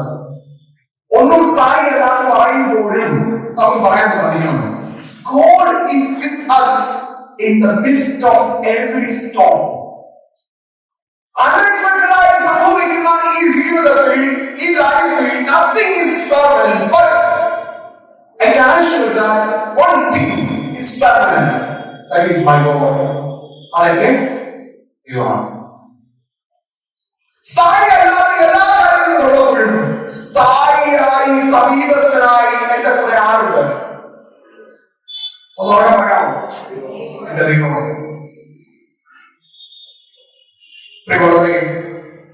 സ്ഥായിയായി കൂടെയുള്ള ദൈവത്തെയാണ് ഈ ലൈഫ് ജേർണിയിൽ നമ്മൾ കൂടെ കഴിക്കേണ്ടത്. രൂത്തിനെ കുറിച്ച് ഈ പുസ്തകം വായിക്കുമ്പോൾ കുറച്ചുകൂടെ മുമ്പോട്ട് പോകുമ്പോഴാണ് നമുക്ക് കാണാൻ കഴിയുന്നത്, രൂത്തും നവോമിയുടെ ദൈവത്തെയാണ് ആശ്രയിക്കുന്നത്. നമ്മുടെ മുമ്പിലേക്ക് വരുമ്പോൾ അത് ഡീറ്റെയിൽ ആയിട്ട് പറയും. പ്രിയമുള്ളവരെ, ഇവിടെ രൂത്തും ദൈവം ഉണ്ടെന്നുള്ള വിശ്വാസത്തിൽ നിലനിൽക്കുവാൻ കഴിയുന്ന ഒരു സ്ത്രീയാണ് എന്നുള്ളത് നമുക്ക് കാണാൻ കഴിയുന്നത്. പ്രിയമുള്ളവരെ, ആ സാന്നിധ്യം തിരിച്ചറിയുവാൻ നമുക്ക് കഴിയണം. നമുക്കറിയാം, ഉയർത്തിക്കൊണ്ട് പഠിക്കുമ്പോൾ ഉയർത്തെഴുന്നേറ്റ കർത്താവ് എമ്മൗസിലേക്ക് പോകുന്ന ശിഷ്യന്മാരുടെ കൂടെ നടന്നു. ആ ഭാഗം നമ്മൾ ചിന്തിക്കുമ്പോൾ അവർ എവിടെ നിന്ന് ഇങ്ങോട്ടാണ് പോയത്? എവിടെ നിന്ന് എവിടേക്കാണ് പോയത്? എരിശിലേമിൽ നിന്ന് എമ്മൗസിലേക്ക്. എരിശിലേം എന്ന വാക്കിൽ നിന്നും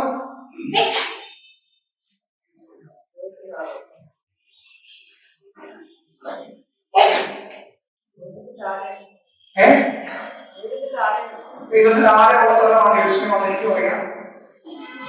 ഹൗസ് ഓഫ് പീസ്, ശാലേം, സമാധാനത്തിന്റെ സ്ഥലമാണ്.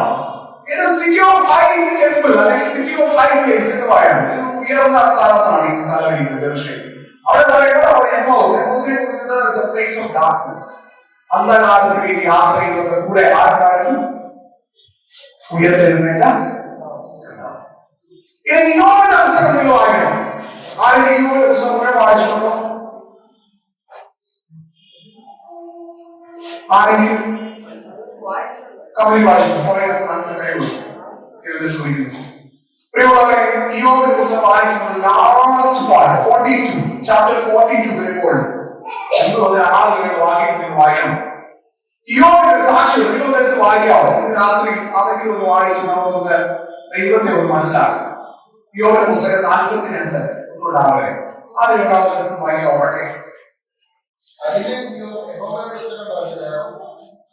എനിക്ക് സകലവും കഴിയുമെന്നും ഉപദേശമെന്ന് അസാധ്യമെന്നും ഞാൻ അറിയുന്നു. അറിവുകൂടാതെ ആലോചനയെ മറച്ചു കളയുമോ?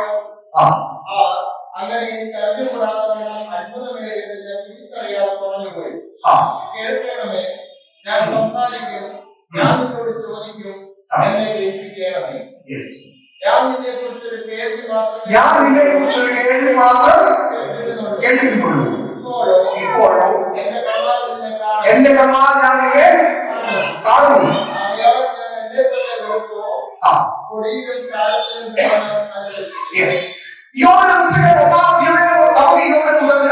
2 മാത്രമേ ഉള്ളൂ. ഞാൻ ഇപ്പോഴും നിങ്ങൾ എത്ര യോബിന്റെ പുസ്തകം വായിച്ചാലും നിങ്ങളോട് യോബിനെ കുറിച്ച് ചോദിച്ചാൽ നിങ്ങൾ പറയുന്ന 2 കാര്യമേ ഉള്ളൂ. ഒന്നെന്ന് പറയുന്നത് യോബിന് എല്ലാം ഉണ്ടായിരുന്നു, എല്ലാം നശിച്ചു പോയി. അവസാനമായി മുഴുവനുള്ള ദശി ഇത് മാത്രമേ നമുക്ക് അറിയുള്ളൂ. ശരിക്കും സ്റ്റോറി ആയാണ്. ഫസ്റ്റ് പാർട്ട് യോബ് എല്ലാം ഉണ്ടാകും, എല്ലാം നശിക്കുന്നു. എല്ലാം യോബ് തിരിച്ചിരിക്കും.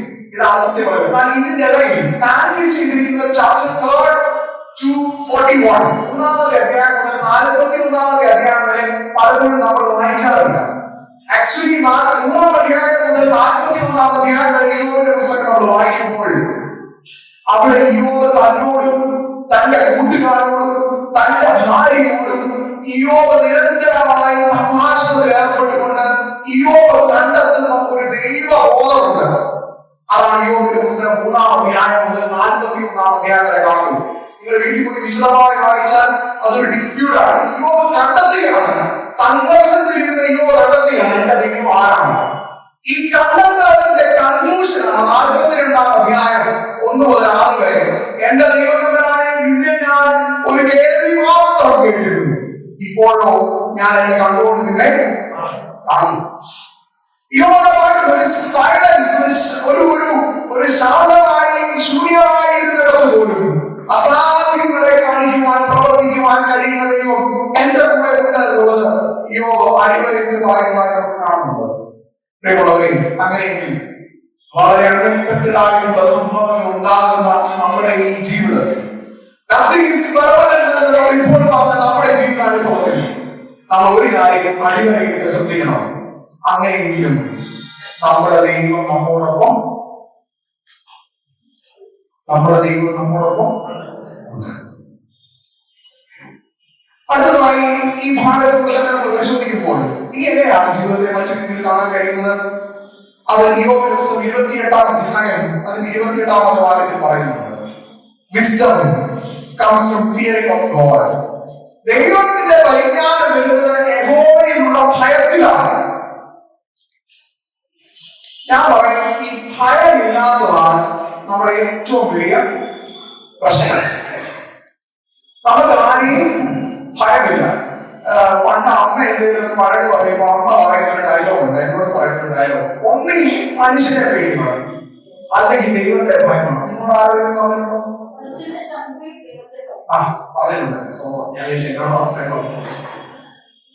അവ എപ്പോഴും പറയും, ഒന്നെങ്കിൽ മനുഷ്യനെ പേടിക്കണം, അല്ല ദൈവത്തെ ഭയക്കണം. പറയുന്നൊരു വാക്കാണ്. നമുക്ക് ഈ ഭയമില്ലാത്തതാണ് നമ്മുടെ കുഴപ്പം. നമുക്ക് ആരെയും ഭയമില്ല, നമുക്ക് ദൈവത്തെ ഭയമില്ല, മനുഷ്യനെ ഭയമില്ല. അങ്ങനെ ഒരു കാലഘട്ടത്തിലൂടെയാണ് നമ്മൾ ജീവിച്ചുകൊണ്ടിരിക്കുന്നത്. അത് ആരെയും കുറ്റപ്പെടുത്തുകയല്ല, ബിക്കോസ് അത്രയ്ക്ക് കംഫർട്ടബിൾ ആയിട്ടുള്ള കാര്യങ്ങൾ നമുക്ക് അവൈലബിൾ ആണ് അവിടെ. അങ്ങനെ യോബ് പറയുന്നത് പരിജ്ഞാനം തുടങ്ങുന്നത് തന്നെ യഹോവയിലുള്ള ഭയത്തിലാണ്. ഭയം എന്ന് പറയുന്നത് അവനെ വിട്ടേരെ, അവനെ സ്റ്റീവിനെ വിട്ടേരെ, എല്ലാവരെയും ഉപദ്രവിക്കില്ല, അവർക്ക് ഇങ്ങനെ കരണ്ടിരിക്കത്തുള്ളൂ. അവരുടെ ഓടിക്കോട്ടെ, വിട്ടേരെ പോകട്ടെ. എനിക്ക് കുഴപ്പമൊന്നുമില്ല, നിങ്ങൾക്ക് കുഴപ്പമില്ല, അത് കുഴപ്പമില്ല. യഹോവയിലുള്ള ഭയം എന്ന് പറയുന്നത് ഒരു നമ്മുടെ ജീവിതത്തിൽ നമുക്ക് എപ്പോഴും ഉണ്ടാകുന്ന ഒരു കാര്യമാണ്. ഈ ഭയം എന്ന് പറയുന്നത് ഒരു പേടിയല്ല, അതിനേക്കാൾ ഉപരി എന്നെ കരുതുവാൻ കഴിയുന്ന ഒരു കരം എന്റെ ഒപ്പം ഉണ്ടെന്നുള്ള ബോധ്യമാണ്. എന്നെ കരുതുവാനും എന്നെ സംരക്ഷിക്കുവാനും കഴിയുന്ന കാലം എന്നോടൊപ്പം ഉണ്ടെന്നുള്ള ബോധ്യമാണ് യഹോവയിലുള്ള ഭയം. അതുകൊണ്ടാണ് ചിലപ്പോൾ തെറ്റ് ചെയ്യുമ്പോൾ അയ്യോ ദൈവം എന്നെ ശിക്ഷിക്കുമോ, എനിക്കറിയാം ദൈവത്തിന്റെ കാലം എന്റെ കൂടെ ഉണ്ട്, എന്നിട്ട് ഞാൻ തെറ്റ് ചെയ്യുമ്പോൾ എന്റെ ഉള്ളിൽ ഭയം വരുന്നതുകൊണ്ടാണ്. ദൈവം എന്നോടുണ്ടല്ലോ, ഞാൻ എന്നിട്ടും അത് ചെയ്യുന്നല്ലോ എന്ന തോന്നൽ നമുക്ക് ഉണ്ടാവണം. ജീവിതത്തിൽ വളരെ അൺഎക്സ്പെക്ടഡ് ആയിട്ടുള്ള കാര്യങ്ങൾ സംഭവിക്കുന്ന ഈ ജീവിതത്തിൽ ദൈവം അവനോട് പറയുന്നു, Wisdom starts with the fear of God. ദൈവത്തിലുള്ള ഭയത്തിലാണ് പരിജ്ഞാനം ആരംഭിക്കുന്നത്. അങ്ങനെയെങ്കിൽ യൂത്തിന്റെ പുസ്തകത്തിലുള്ളവർ പഠിക്കുമ്പോൾ എങ്ങനെ ഈ ജീവിതത്തെ നമ്മൾ ഫേസ് ചെയ്യണം? Be ready to face everything in faith. Be ready to face everything in faith. വിശ്വാസത്തിൽ എല്ലാത്തിനെയും അഭിമുഖീകരിക്കുവാൻ തക്കവണ്ണം നമുക്ക് സാധിക്കും. വിശ്വാസമുണ്ടോ? വിശ്വാസമുണ്ടോ? സ്വന്തത്തിൽ വിശ്വാസമുണ്ടല്ല, ദൈവത്തിൽ വിശ്വാസമുണ്ടോ? ഉണ്ട്. Be ready to face everything in faith. വിശ്വാസത്തിൽ എല്ലാത്തിനെയും ഫേസ് ചെയ്യുവാൻ നമ്മുടെ മനസ്സിനെ തൂച്ചിട്ട് വേണം. നാളെ എന്ത് സംഭവിക്കുമെന്ന് ആർക്കും പറയാൻ പറ്റില്ല. എനിക്ക് ഏറ്റവും ബുദ്ധിമുട്ടുള്ള കാര്യം എന്ന് പറയുന്നത് മരണം വീട്ടിൽ പോയി 2 വാക്ക് സംസാരിക്കണം എന്ന് എന്നെ സംബന്ധിച്ചോളം ഭയങ്കര ബുദ്ധിമുട്ടാണ്. ഞാൻ ഈ പണ്ട് ഒരു കാലം വരെ മരിച്ച വീട്ടിൽ ഞാൻ പോകത്തില്ല. എനിക്ക് ഭയങ്കര പേടിയാണ്. എനിക്ക് ആവശ്യമായ കാര്യം, കാരണം നമ്മൾ ഈ ചെറുപ്പത്തിലെ ഇത് കണ്ടതുകൊണ്ട് ഭയങ്കര പേടിയാണ്. ഞാൻ പോകുന്നില്ല, ഒരു പ്രായം പോകില്ല. പിന്നെ ഡിഗ്രിയൊക്കെ പഠിക്കുമ്പോഴാണ് പിന്നെ പോകാൻ തുടങ്ങിയത്. കാരണം പോയല്ലേ പറ്റുള്ളൂ. ചിലർ പ്രിയപ്പെട്ടവരൊക്കെ കിടക്കുമ്പോൾ പോകണേ. എനിക്ക് ഭയങ്കര പേടിയായിരുന്നു. അവിടെ ചെന്നാലെ കാണുന്നതായി. ഇപ്പോഴാണെങ്കിൽ ഒരു മരണവീട്ടിൽ പോകുന്ന എന്നെ സംബന്ധിച്ചിടത്തോളം ഭയങ്കര ശ്വാസം കൊണ്ടൊരു അനുഭവമാണ്. എനിക്ക് ആവശ്യമുള്ള അവിടുത്തെ മെഴുകുതിരിയും സാമ്പ്രാണി കത്തിച്ച് വെച്ചിരിക്കുന്ന സ്മെല്ലൊക്കെ വരുമ്പോൾ എനിക്ക് എന്തോ ഒരു ഭയങ്കര പ്രയാസമാണ്. ഇപ്പോഴും അതെന്നെ വിട്ടു മാറിയിട്ടില്ല. ഒരു ഭയം ഇപ്പോഴും എന്റെ ഉള്ളിലുണ്ട്. അൺഎക്സ്പെക്ടഡ് ആയിട്ട് എന്ത് വേണേലും നമ്മുടെ ജീവിതത്തിൽ സംഭവിക്കും. നാളെ നമ്മൾ ലയിച്ചു പോയേക്കാം, നമ്മളെ പ്രിയപ്പെട്ടവർ നമ്മളെ വിട്ടു പോയേക്കാം. ഒന്നും നാം അറിയുന്നില്ല. ഒരു കാര്യം എനിക്കറിയാം, എനിക്ക് അറിയാവുന്ന കാര്യം ഞാൻ നിങ്ങളോട് പറയുകയാണ്. Be ready to face everything in faith. വിശ്വാസത്തിൽ എല്ലാത്തിനെയും കാണുവാൻ, എല്ലാ ചലഞ്ചസിനെയും ഫേസ് ചെയ്യുവാൻ നമുക്ക് സാധിക്കണം. പ്രിയമുള്ളവരെ, നഹോമി was a strong lady. ഭയങ്കര സ്ട്രോങ് ആയിട്ടുള്ള ലേഡിയാണ് നഹോമി. അവൾ ഈ മോവാബിന്റെ പ്രദേശത്ത് നിന്നപ്പോഴും അവളുടെ ജീവിതത്തിൽ സംഭവിച്ച എല്ലാ മരണങ്ങളെയും അവൾ വിശ്വാസത്തോടെ നോക്കിക്കാണുക. അവൾ വിശ്വാസത്തോടെ അതിനെ നോക്കിക്കാണുക. പ്രിയമുള്ളവരെ, അങ്ങനെ നോക്കിക്കാണുവാൻ നമുക്ക് കഴിയണം. രണ്ടാമതായി, ഈ പുസ്തകം നമ്മൾ വായിച്ചു വരുമ്പോൾ വാക്യം 15, നിങ്ങൾ ആർക്കുള്ള വാക്യം 15 ഒന്ന് വായിക്കണം. അപ്പോൾ അവൾ, നിന്റെ സഹോദരി തന്റെ രക്തത്തെയും തന്റെ ദേവന്റെയും അടുക്കൽ മടങ്ങിപ്പോയല്ലോ, നീ നിന്റെ സഹോദരിയുടെ പിന്നാലെ പോയിക്കൊള്ളുക എന്ന് പറഞ്ഞു.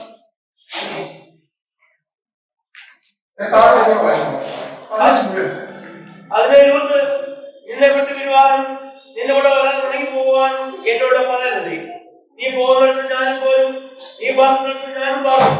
നിന്റെ ജനം എന്റെ ജനം, നിന്റെ ദൈവം എന്റെ ദൈവം. നീ മരിക്കുന്നിടത്ത് ഞാനും മരിച്ചടക്കപ്പെടും. മരണത്താലെ അല്ലാതെ ഞാൻ നിന്നെ വിട്ടുപിടിച്ചാൽ യഹോവ തക്കവണ്ണം അധികം എന്നോട് ചെയ്യുമാറാകട്ടെ എന്ന് പറഞ്ഞു. ഇവിടെ ഈ സംഭവിക്കുന്നതൊക്കെ വളരെ നാടകീയമായ സംഭവങ്ങളാണ്, അല്ലെ? മക്കൾ 2 പേര് മരിച്ചുപോയി, ഭർത്താവ് മരിച്ചുപോയി. 2 മരുമക്കളുണ്ട് കൂടെ. ആരൊക്കെയാണ്? രുത്തും ഓർമ്മയും. രുത്തും ഓർമ്മയും. ഓർമ്മയും രുത്തും 2 പേരും ഈ നവോമിയോട് വളരെ വിശ്വസ്തരായുള്ള ആളുകളാണ്. നവോമി അത് നിർബന്ധിക്കുക, ഇനി എന്നോട് നിന്നിട്ട് ഒരു കാര്യമില്ല.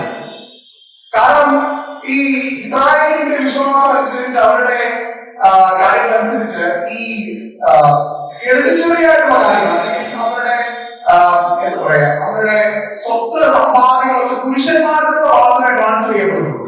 സ്ത്രീകളോട് ട്രാൻസ്ഫർ ചെയ്യപ്പെടുന്നില്ല. ലോയാണ്, അവരുടെ നിയമം അങ്ങനെയാണ്. ഇപ്പൊ ഒരു പ്രോപ്പർട്ടി എനിവരുടെയൊക്കെ പേരിലുണ്ടെങ്കിൽ അത് ട്രാൻസ്ഫർ ചെയ്ത് കൊടുക്കണമെങ്കിൽ നവോമിക്ക് മക്കളുണ്ടായി വരണം.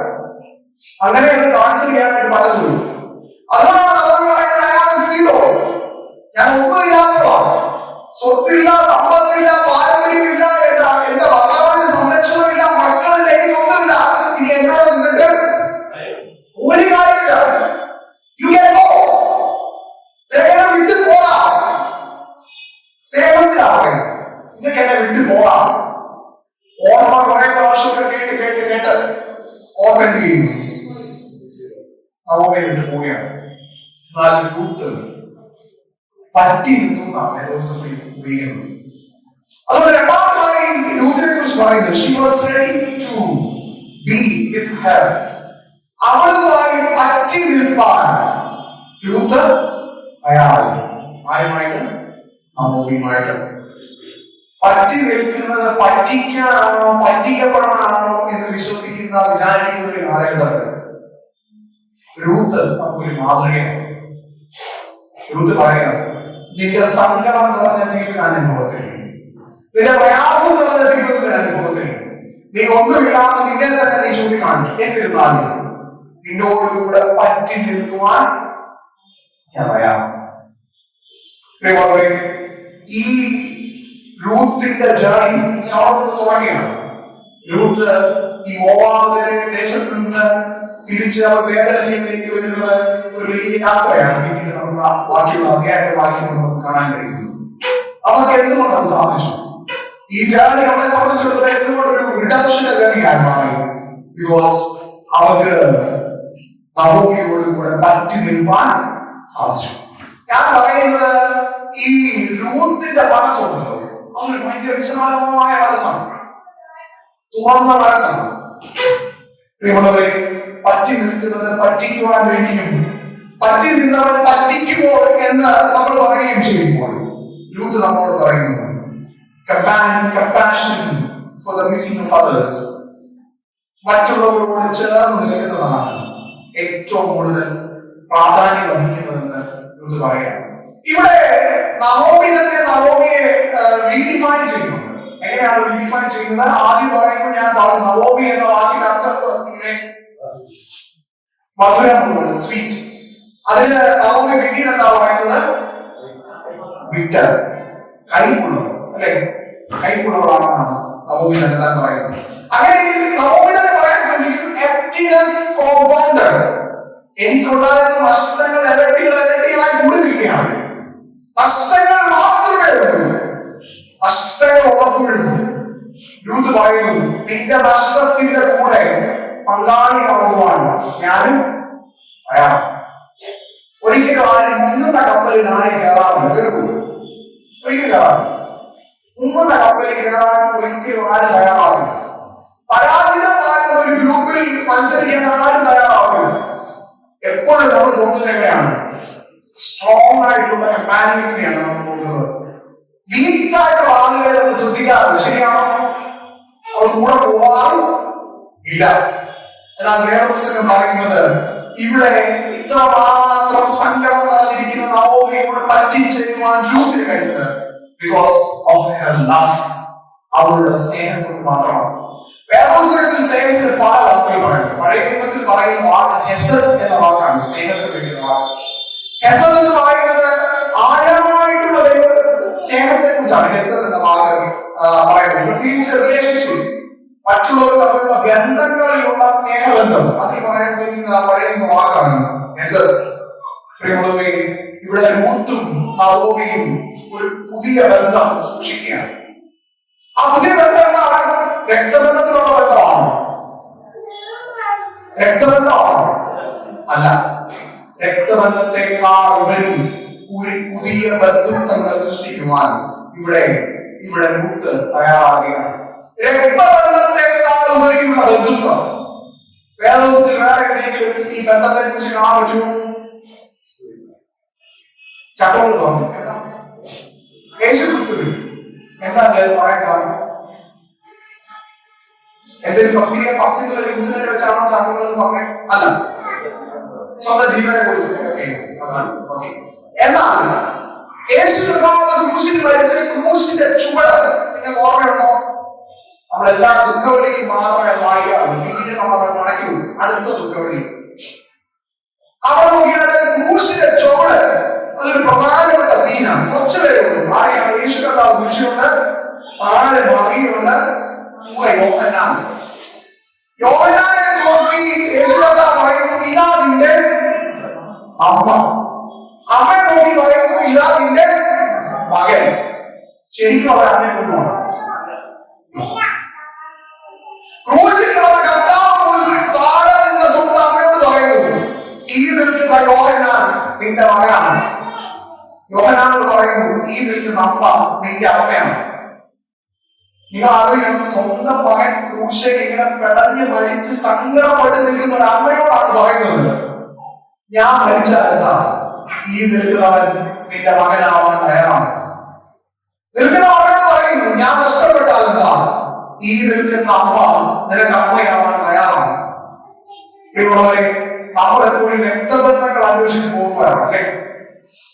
അല്ലെ? ഈ രക്തബന്ധം അന്വേഷിച്ച് പോകുന്ന വലിയ വലിയ കുടുംബങ്ങളിൽ ചെന്ന് മുട്ടിക്കാനുള്ള ശ്രമമാണ് പലരും നടത്തുന്നത്. പാലകുന്നത്ത് ചെല്ലുമോ, കോളനിക്കാനായിട്ട് മുട്ടാൻ പറ്റുമോ? അല്ലെ? സത്യമല്ലേ? നിങ്ങൾ ചിന്തിക്കാറില്ലേ? നമ്മൾ ഈ കുടുംബയോഗം കൂടുന്നത് തന്നെ എന്തിനു വേണ്ടിയാണ്? ഏതെങ്കിലും ഒരു പുണ്യപുരാതനമായ കുടുംബത്തിൽ നമ്മളെ മുട്ടിക്കാൻ പറ്റുമെന്ന് നോക്കുന്നതാണ് ഈ കുടുംബയോഗം. നമ്മൾ പലപ്പോഴും കൂടുന്നത്.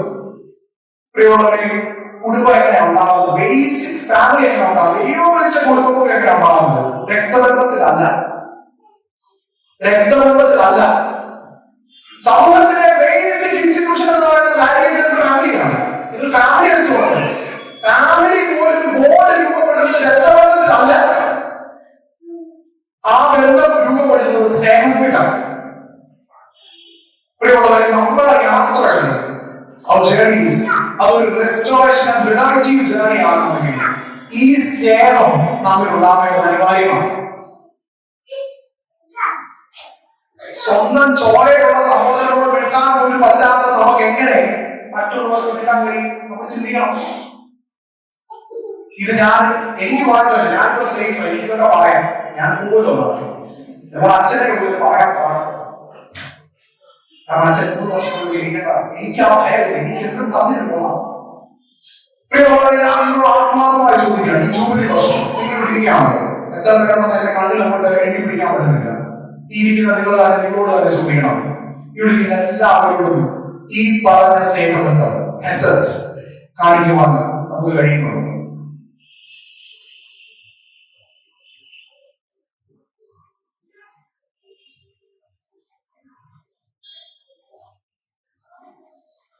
കഴിയുന്നില്ല. അങ്ങനെയെങ്കിൽ ഒരു ഗോൾഡൻ ജൂബിലി ആഘോഷിക്കുന്ന ഈ അവസരത്തിൽ നമ്മൾ എന്ത് ഗോൾഡൻ ജൂബിലി ആഘോഷിക്കും? നമ്മൾ അതിനെ പേര് വേണ്ടി ആഘോഷിക്കണം. ഗോൾഡൻ ജൂബിലി ഒത്തിരി പ്രോജക്ട്സുകൾ നമ്മൾ ചെയ്തു, ഒത്തിരി പേരെ സഹായിച്ചു.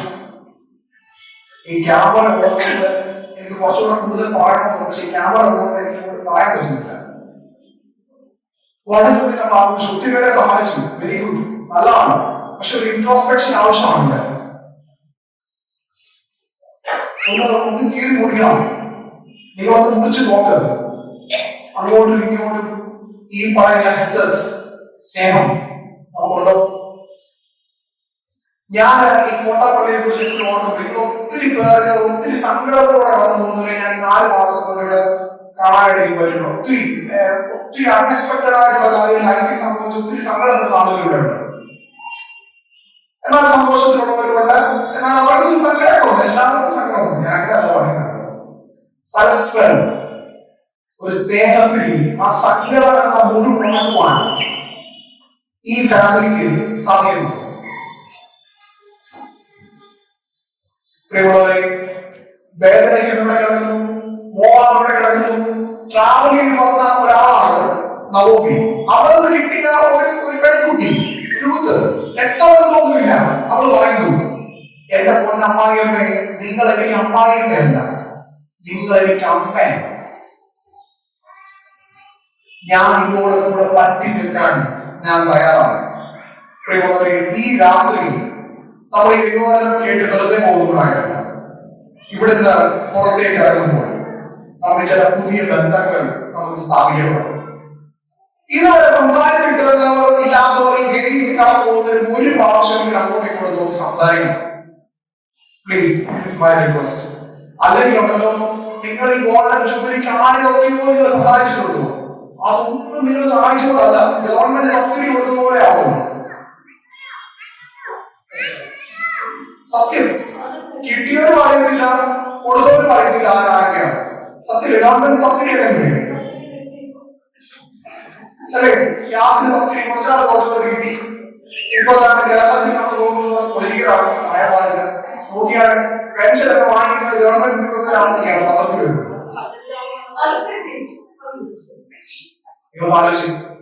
പ്രിയമുള്ളവരെ, അതുകൊണ്ടാണ് ഞാൻ പറഞ്ഞത്, നിങ്ങൾ ചെയ്യുന്നതൊക്കെ ഗവൺമെന്റ് ചെയ്യുന്നതേ ഉള്ളൂ. നിങ്ങൾ ആരെയൊക്കെയോ സഹായിച്ചു, ഒന്നും ആരുടെയും കണക്കിൽ രേഖപ്പെടുത്തുന്നൊന്നുമില്ല. പക്ഷെ രേഖപ്പെടുത്തുന്ന ഒന്നുണ്ട്. നീ കൂടി വന്ന നിന്റെ ആരാധന അനുഭവത്തിൽ നിനക്ക് ചില സ്നേഹബന്ധങ്ങൾ കാത്തു സൂക്ഷിക്കാൻ കഴിഞ്ഞോ എന്നുള്ളത് നമ്മെ കുറിച്ച് ചോദിക്കുന്ന അക്കൗണ്ടബിലിറ്റിയാണ്. പ്രിയമുള്ളവരെ, നമുക്കത് കഴിയാതെ പോകുന്നത് നമ്മുടെ ഒരു പോരായ്മയായി തന്നെ നമുക്കിവിടെ കാണേണ്ടത് ആവശ്യമാണ്. റിലേഷൻഷിപ്പ് ബിയോണ്ട് ബ്ലഡ് റിലേഷൻ, രക്തബന്ധത്തെക്കാൾ ഉപരിയായുള്ള ബന്ധുത്വം കാത്തു സൂക്ഷിക്കുവാൻ നമുക്ക് കഴിയണം. ഇവിടെ ബോസ് ഈ സംഭവത്തിലെ ഒരു പ്രധാനപ്പെട്ട ക്യാരക്ടറാണ്. ഞാൻ അവിടെയും ഇവിടെയൊക്കെ വെച്ചാണ് പറയുന്നത്. ഒരു കണ്ടിന്യൂസ് ജേർണി ചെലവാണ്. നിങ്ങൾക്ക് സ്റ്റോറി അറിയാവുന്നതുകൊണ്ട് ഞാൻ സ്റ്റോറിയിലായി ഒന്ന് പറയുന്നു. അവിടെ ഇവയൊക്കെ വെച്ചുകൊണ്ടാണ് പറയുന്നത്. ബോസ് വിവാഹം കഴിയുമ്പോൾ പ്രത്യക്ഷപ്പെടുന്ന ആളാണ്. ബോസ് എന്താ ചെയ്യുന്നത്? ബോസിനെ കുറിച്ച് വളരെ പ്രധാനപ്പെട്ട രണ്ട് കാര്യങ്ങളാണ് നമുക്ക് കാണുന്നത്. ഒന്ന്, ബോസ് ഈ നവോമിയോട് ഗ്രൂപ്പിന്റെ ഫാമിലിക്ക് ഒരു സ്നേഹം വെച്ചു. ഫാമിലിയുടെ ലീനേജിൽ വരുന്ന ആളാണെങ്കിലും ആ സ്നേഹം വെച്ച് എങ്ങനെയാണോ നിങ്ങൾക്ക് അറിയാമോ? രൂത്ത് കാല പറയാൻ വരുന്നുണ്ട് അല്ലെ? അവിടെ കാല പറഞ്ഞുകൊണ്ടിരുന്ന സ്ത്രീകളെല്ലാം അവളെ സമ്മതിപ്പിക്കുന്നില്ല. കാരണം ഇവിടെ പുറത്തുനിന്ന് വന്ന ആളാണ്, മരത്തരം.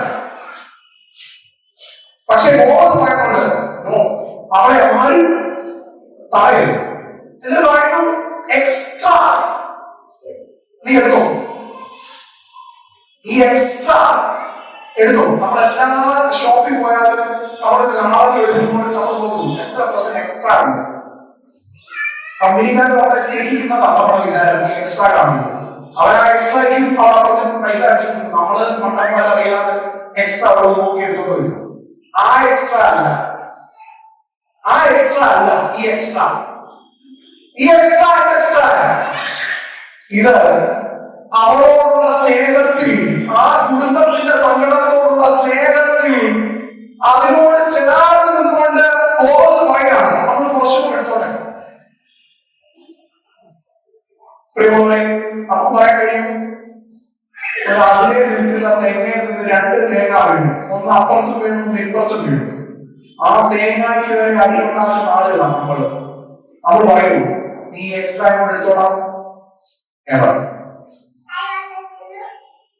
നമുക്ക് പറയാൻ കഴിയില്ല. ബിക്കോസ് നമ്മൾ ഭയങ്കര റിജിഡാണ്, ഭയങ്കര ഇടുങ്ങിയ ചിന്തയിലാണ് നമ്മൾ നിൽക്കുന്നത്.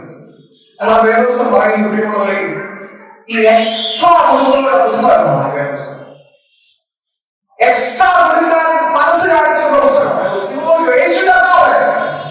ദൈവത്തിന് വേറെ ഏതെങ്കിലും ഒരു കൊടുത്തുകൊണ്ട് മനുഷ്യരുടെ രക്ഷിക്കാമായിരുന്നു. പക്ഷെ ദൈവം അത് ചെയ്തില്ല.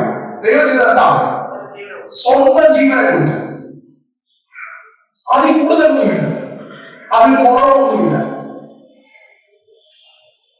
പ്രിയമുള്ളവരെ, നിങ്ങളോട് ചോദിക്കുന്നത് നിങ്ങളുടെ സഹോദരന് വേണ്ടി, സഹോദരിക്ക് വേണ്ടി ജീവനാണ്. ഇത് കൊടുക്കുവാൻ നിങ്ങൾ തയ്യാറാണോ എന്ന് നമുക്ക് നമ്മോട് തന്നെ ചോദിക്കുന്നത് അനിവാര്യമാണ്. നിങ്ങളൊരു കാര്യം ശ്രദ്ധിക്കണം. ഇവിടെ രൂത്തിന് എന്റെ അനുഗ്രഹം കിട്ടിയതായിട്ട് എവിടെയും രേഖപ്പെടുത്തിയിട്ടുണ്ടോ? മോവാബിൽ നിന്ന് ബേത്ലഹേമിലേക്ക് തിരിച്ചു വരുമ്പോൾ ഈ രൂത്തിന് എന്തെങ്കിലും അനുഗ്രഹം കിട്ടിയതായി വേദപുസ്തകം രേഖപ്പെടുത്തിയിട്ടുണ്ടോ ഇല്ലയോ? ബോവാസിനെ കിട്ടി, സംഭവിച്ചു. അത് പുസ്തകത്തിന്റെ അവസാനത്തിലാണ്. പറ്റി നിൽക്കാൻ ഞാൻ തയ്യാറാണെന്ന് രൂത്ത് പ്രഖ്യാപിച്ച സമയത്ത് നമ്മൾ വേദപുസ്തകം പരിശോധിക്കുമ്പോൾ അവർക്ക് എന്തെങ്കിലും കിട്ടിയായിരുന്നു?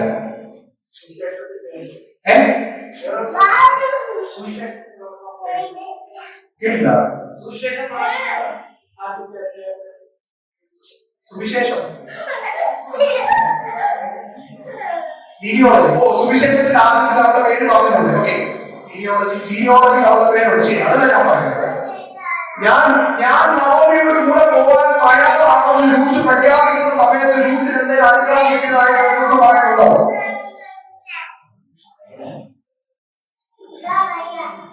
ഉണ്ടോ? എനിത്തിങ് നോക്കണ്ട. ഇല്ല, ഇല്ല. നമ്മളൊക്കെ എന്താ ചെയ്യുന്നറിയോ? എന്തെങ്കിലും കിട്ടാൻ നോക്കിയിരിക്കും, എന്തെങ്കിലും കൊടുക്കാൻ. ശരിയാണോ? അനുഗ്രഹം കിട്ടിക്കഴിഞ്ഞു എനിക്ക് ജോലി ഞാൻ എന്റെ എല്ലാ അതിലും തന്നേക്കാം. നമ്മൾ ജോലി കിട്ടിക്കഴിയുമ്പോൾ നമ്മൾ പള്ളിക്കും ഇടവയ്ക്കും സംഘടനകൾക്കും ദശാംശം കൊടുക്കും. ശരിയാണോ? അതിന് മുമ്പോ ദൈവം നീ എന്തായാലും ഞാൻ കൊടുക്കാം. വേദപുസ്തകത്തിൽ എവിടെയും പറഞ്ഞില്ല രൂത്തിന് അനുഗ്രഹം കിട്ടിയത്. അനുഗ്രഹം കിട്ടുന്നതിന് മുമ്പ് തന്നെ രൂത്ത് റെഡി ആയിരുന്നു ആരുടെ കൂടെ പോവാൻ? നവോമിയുടെ കൂടെ പോവാൻ. പ്രിയമുള്ളവരെ, അതാണ് സ്നേഹത്തിന്റെ ആഴം. ഞാൻ ഈ ഹെസത്തിനെ കുറച്ചുകൂടെ ഡിഫറൻസ് ചെയ്യാൻ ശ്രമിക്കാം. നിങ്ങൾക്ക് മനസ്സിലാവുന്നതാണ് എന്റെ വിചാരം.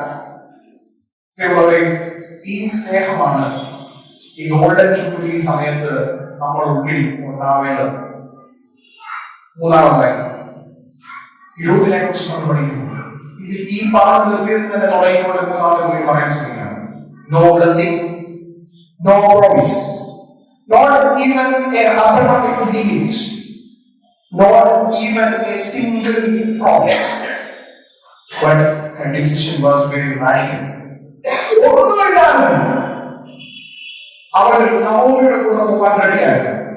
നവോമിയുടെ കൂടെ പോകുമ്പോൾ രൂത്ത് ഒരു കാര്യം കൂടെ പറയുന്നു, നിന്റെ ദൈവം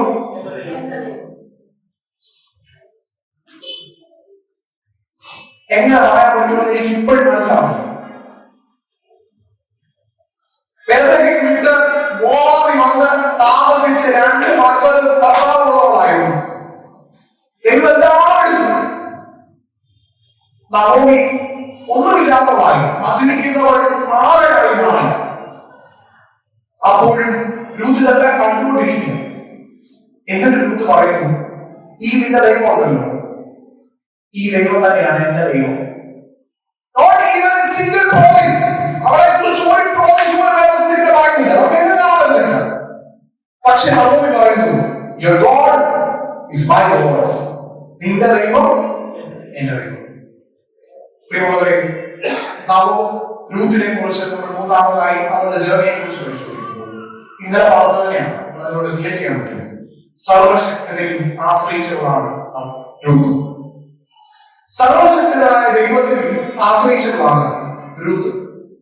വളരെ റാഡിക്കലായിട്ടുള്ള ഡിസിഷനാണ്.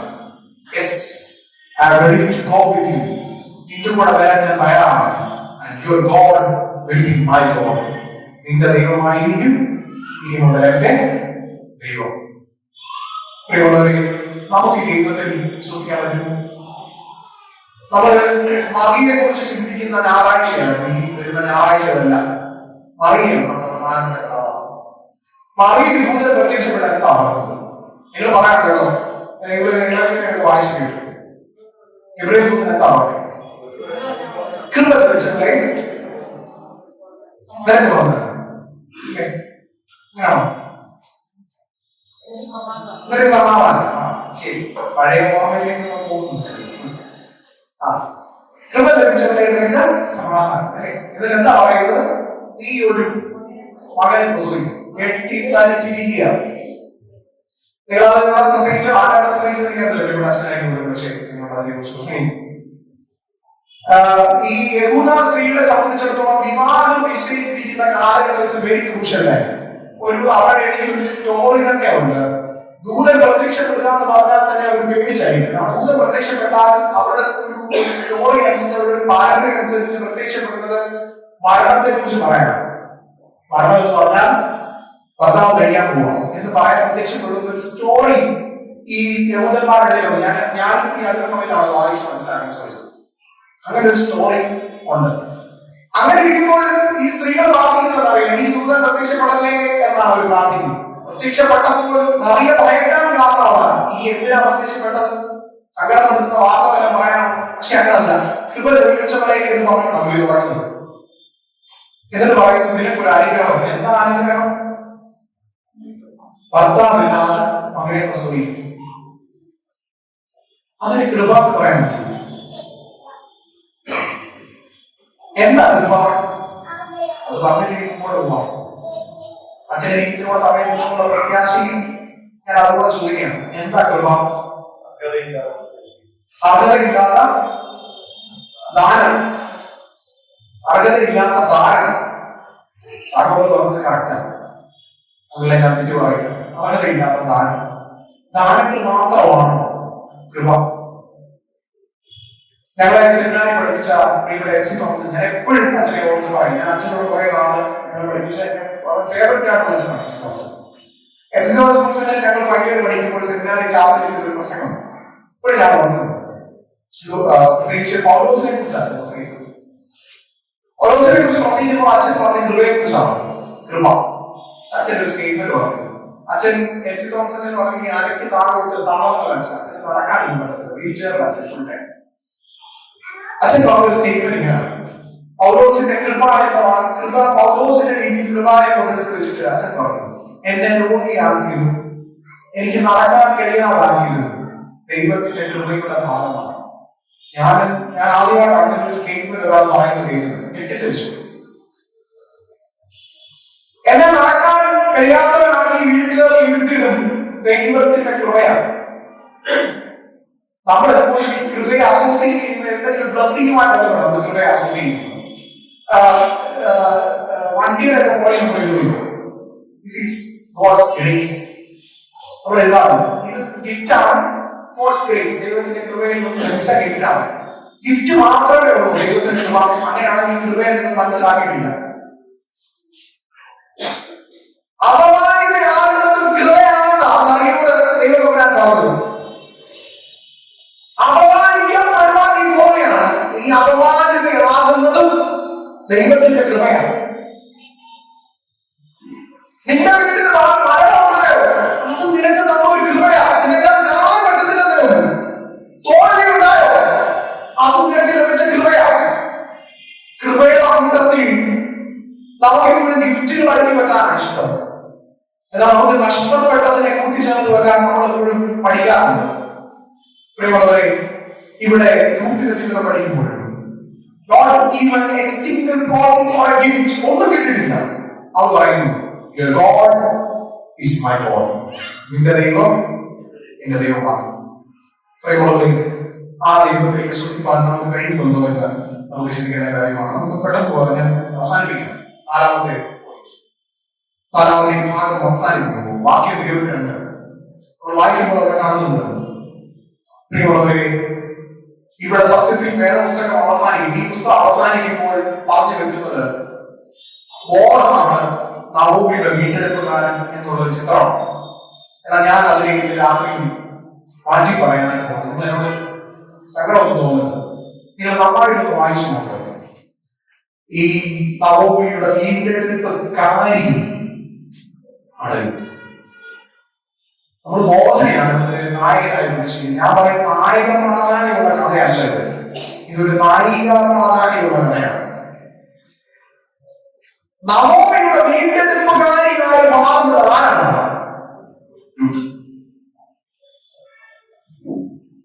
പ്രിയമുള്ളവരെ, നമ്മോട് തന്നെ നമുക്ക് ചോദിക്കാൻ കഴിയണം, നമ്മൾ അടുത്തിരിക്കുന്നവരുടെ വീണ്ടെടുപ്പുകാരിയാകുവാൻ നമുക്ക് കഴിയുമോ എന്നുള്ളത് നമ്മോട് തന്നെ ചോദിക്കേണ്ട ചോദ്യം. നവോമിയുടെ ജീവിതത്തെ തന്നെ മാറ്റി മറിച്ചവളാണ് രൂത്ത്. ഇങ്ങനെ തിരിച്ചു വെച്ചു. നമുക്ക് കാണാൻ കഴിയുന്നത് വളരെ ഡെസ്പറേറ്റ് ആയി, വളരെ സങ്കടത്തിലിരിക്കുന്നവളെ ദൈവജനത്തിന്റെ പീപ്പിൾ ഓഫ് ഗോഡ്, ദൈവത്തിന്റെ മക്കളെ വിളിക്കുന്ന പട്ടികയിലേക്ക് പ്രവേശിപ്പിക്കുവാൻ തയ്യാറാക്കിയതാണ്. Ruth is the tool that God uses to reverse the life of Naomi. നവോമിയുടെ ജീവിതത്തെ തിരിച്ചു പിടിക്കുവാൻ ദൈവം ഉപയോഗിച്ച ഒരു ആയുധമാണ്. അതുകൊണ്ടാണ് ഞാൻ രൂത്തിനെ കുറിച്ച് പറഞ്ഞപ്പോൾ കൂടുതൽ ടൈറ്റിൽ അതാണ്, she's A co-traveler of God's redemptive plan. ദൈവത്തിന്റെ രക്ഷാപദ്ധതിയുടെ സഹയാത്രികയാണ് എന്ന് പറയാൻ അതുകൊണ്ടാണ്. കാരണം ദൈവം രൂത്തിനെ ഉപയോഗിച്ചാണ് നവോമിയുടെ ജീവിതത്തിൽ ബ്ലെസ്സിങ്സ് തിരിച്ചു കൊടുക്കുന്നത്. എന്തോ ബ്ലെസ്സിങ്സ് ആണ് നഷ്ടപ്പെട്ടത്? ഭർത്താവ് മറ്റുള്ളവരെ നഷ്ടപ്പെട്ടിരിക്കുക, ലാൻഡിൽ ഓണർഷിപ്പ് ഇല്ല എന്ന് പറഞ്ഞാൽ അഡ്രസ് ഇല്ല. നമ്മുടെ പച്ച മലയാളത്തിൽ പറഞ്ഞാൽ അഡ്രസ് ഇല്ലാത്ത ജീവിതമാണ്. അതിന് തിരിച്ചു കിട്ടണമെങ്കിൽ മകൻ ഉണ്ടാകണം, അല്ലെങ്കിൽ മകളിലൂടെ മകൻ ഉണ്ടായാലും മതി എന്ന് ഈ പുസ്തകം പറയും. ബോസിലൂടെ പറ്റും. അതിന് കാരണമായ ആരും മുഖാന്തരമാണ് രൂത്ത്. പ്രിയമുള്ളവരെ, നമുക്കും മറ്റുള്ളവരുടെ വീണ്ടെടുപ്പുകാരിയായി മാറുവാൻ നമുക്ക് കഴിയുമോ എന്ന് നമ്മളോട് തന്നെ ചോദിക്കണം. God chooses to use those who seem to have little to deserve redemption. ദൈവം പലരെയും മറ്റുള്ളവരുടെ വീണ്ടെടുപ്പുകാരിയായി ഉപയോഗിക്കുവാൻ തയ്യാറാണ്. പക്ഷെ നമ്മളോട് ചോദിക്കുകയാണ്, ഒരു റാഡിക്കൽ ഡിസിഷൻ ആണ് ആവശ്യമാണ്. എന്ത്? I am ready to go with him. അവരോട് കൂടെ പോകാൻ, അങ്ങോട്ടും കൂടെ പോകാൻ ഞാൻ തയ്യാറാണെന്ന് പറയാൻ കഴിയുമ്പോഴാണ് നമുക്കും ദൈവത്തിന്റെ റിഡക്റ്റീവ് പ്ലാനിന്റെ ഭാഗമായി തീരുമാനമായിട്ട് കഴിയുന്നത്. പ്രിയമുള്ളവരെ, ഇവിടെ രൂത്തിന് അത് സാധ്യമായി നമുക്ക് കാണുവാനായിട്ട് കഴിയുന്നുണ്ട്. അതുകൊണ്ട് ഇത്രയും നാളും ഓവർസീസിന്റെ വീണ്ടെടുപ്പുകാരനായി കണ്ടതൊന്നും കുഴപ്പമില്ല. ഞാൻ പക്ഷെ പറയുന്നു, ഇവിടെ നവോമിയുടെ വീണ്ടെടുപ്പുകാരിയായി മാറുവാൻ രൂത്തിന് കഴിയുന്നു.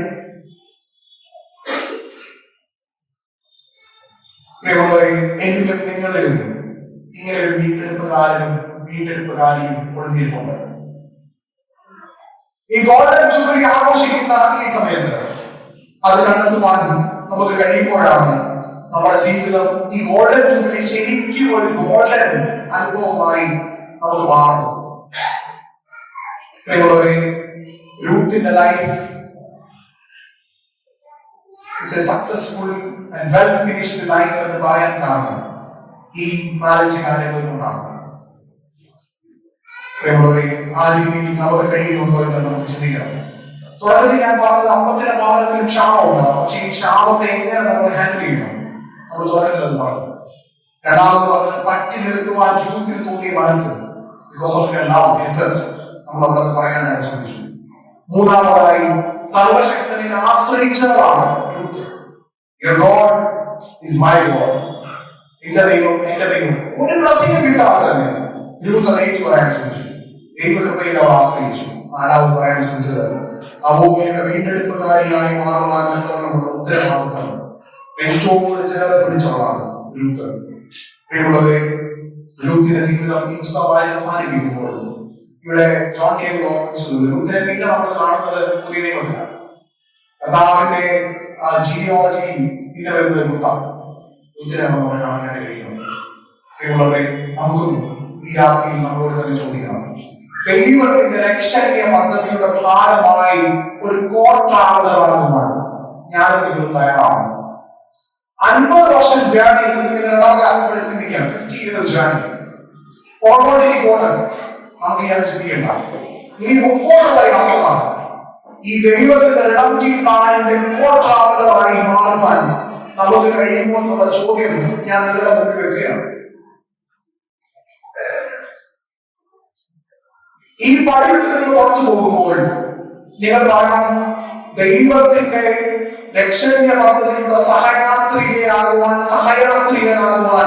ഞാൻ തയ്യാറാണെന്ന് പറയുമ്പോൾ നിങ്ങൾ പുറത്തേക്ക് പോകണം. അങ്ങനെ നിങ്ങൾ പുറത്തു പോകുമ്പോഴുണ്ടോ, നിങ്ങൾ ഗോൾഡൻ ജൂബിലി നിങ്ങൾ തിരഞ്ഞെടുത്തതിനേക്കാൾ കൂടുതൽ ആളുകളെയും ജീവിതങ്ങളെയും നിങ്ങൾക്ക് കണ്ടു നോക്കി കാണാൻ പറ്റും. ഇപ്പൊ നിങ്ങൾക്ക് പറ്റുന്നില്ല. കാരണം you are in A comfortable zone. വളരെ സുഖമായിട്ട് ജീവിതം അനുഭവിക്കുന്നത്. ചില മൃഗങ്ങളൊക്കെ ഉണ്ടെങ്കിൽ പോലും വെരി കംഫർട്ടബിൾ. ഒരല്ല 4 നേരം കഴിക്കാൻ ആഹാരമുണ്ട്, എല്ലാ സമയത്തും പട്ടിണി കിടക്കുന്ന ഒരു മനുഷ്യൻ പോലും ഇല്ല. ഇന്നത്തെ ദിവസം വീടില്ലാത്ത ഒരാൾ പോലും ഇരിപ്പില്ല. എന്റെ ആവശ്യമാണ് ഉണ്ടെങ്കിൽ കഴിയുമ്പോൾ തിരിച്ചാവും. 2 വീട് ഞാൻ പലപ്പോഴും ആയിക്കോട്ടെ, ഞാൻ അധ്വാനിക്കാത്ത വീട്ടില്ല ഞാൻ കിടന്നു. ദൈവം തന്ന ഭാഗ്യം. ഞാൻ അധ്വാനിച്ച ഭാഗത്ത് വണ്ടി ഞാൻ ഓടിച്ചുകൊണ്ടിരിക്കുക. എനിക്ക് ദൈവം തന്ന ഭാഗ്യം. ഞാൻ പലപ്പോഴും ഞാൻ ആഗ്രഹിക്കാറുണ്ട്. അച്ഛന്മാരെ സംബന്ധിച്ചു ഞങ്ങൾ ആരും ഉണ്ടാക്കാത്ത വീട്ടിലാണ് ഞങ്ങൾ കിടന്നുറങ്ങുന്നത്. ദൈവത്തിന്റെ അനുഗ്രഹമാണ്. മാലാഖമാരെ പോലും ലജ്ജിക്കാൻ സാധ്യതയുള്ള ജീവിതമാണ് അച്ഛന്മാരെ എന്ന് പറയും. ചില പ്രയാസങ്ങളൊക്കെ ഉണ്ടെങ്കിൽ നമ്മൾ അധ്വാനിക്കാത്ത പലതും ഞാൻ അനുഭവിക്കുകയാണ്, നിങ്ങളും അനുഭവിക്കുന്നു. എന്നാൽ ചോദ്യം ഇതാണ്, നിങ്ങൾക്ക് ദൈവത്തിന്റെ രക്ഷണീയ പദ്ധതിയുടെ കോർട്ടാകുന്നതാകാൻ പറ്റും. നിങ്ങൾക്ക് ഈ ഭൂമിയിൽ ജീവിച്ച് മരിക്കാം, ജീവിതം അവസാനിക്കാം. No issue. ആരും നിങ്ങളൊന്നും ചോദിക്കില്ല. നിങ്ങൾക്ക് ജീവിച്ചു, നിങ്ങൾ മരിച്ചു. ഒരു പക്ഷേ നിങ്ങളുടെ പേര് എവിടെയെങ്കിലും എഴുതി വായിക്കാം. പക്ഷെ ചോദ്യം ഇതാണ്, നിങ്ങൾക്ക് ദൈവത്തിന്റെ രക്ഷാ പദ്ധതിയുടെ കോർട്ടാകുന്നതാകാൻ പറ്റുമോ? അത് ചില പെയിൻഫുള്ളാണ്. നാട് വിടണം, ബന്ധങ്ങൾ വിടണം, പഴയ ദൈവസംഘടനകൾ വിടണം, പുതിയ ദൈവത്തെ ആശ്രയിക്കണം, കൃപ എന്താണെന്ന് അറിയണം, പറ്റിച്ചിരിക്കാനുള്ള മനസ്സ് വേണം.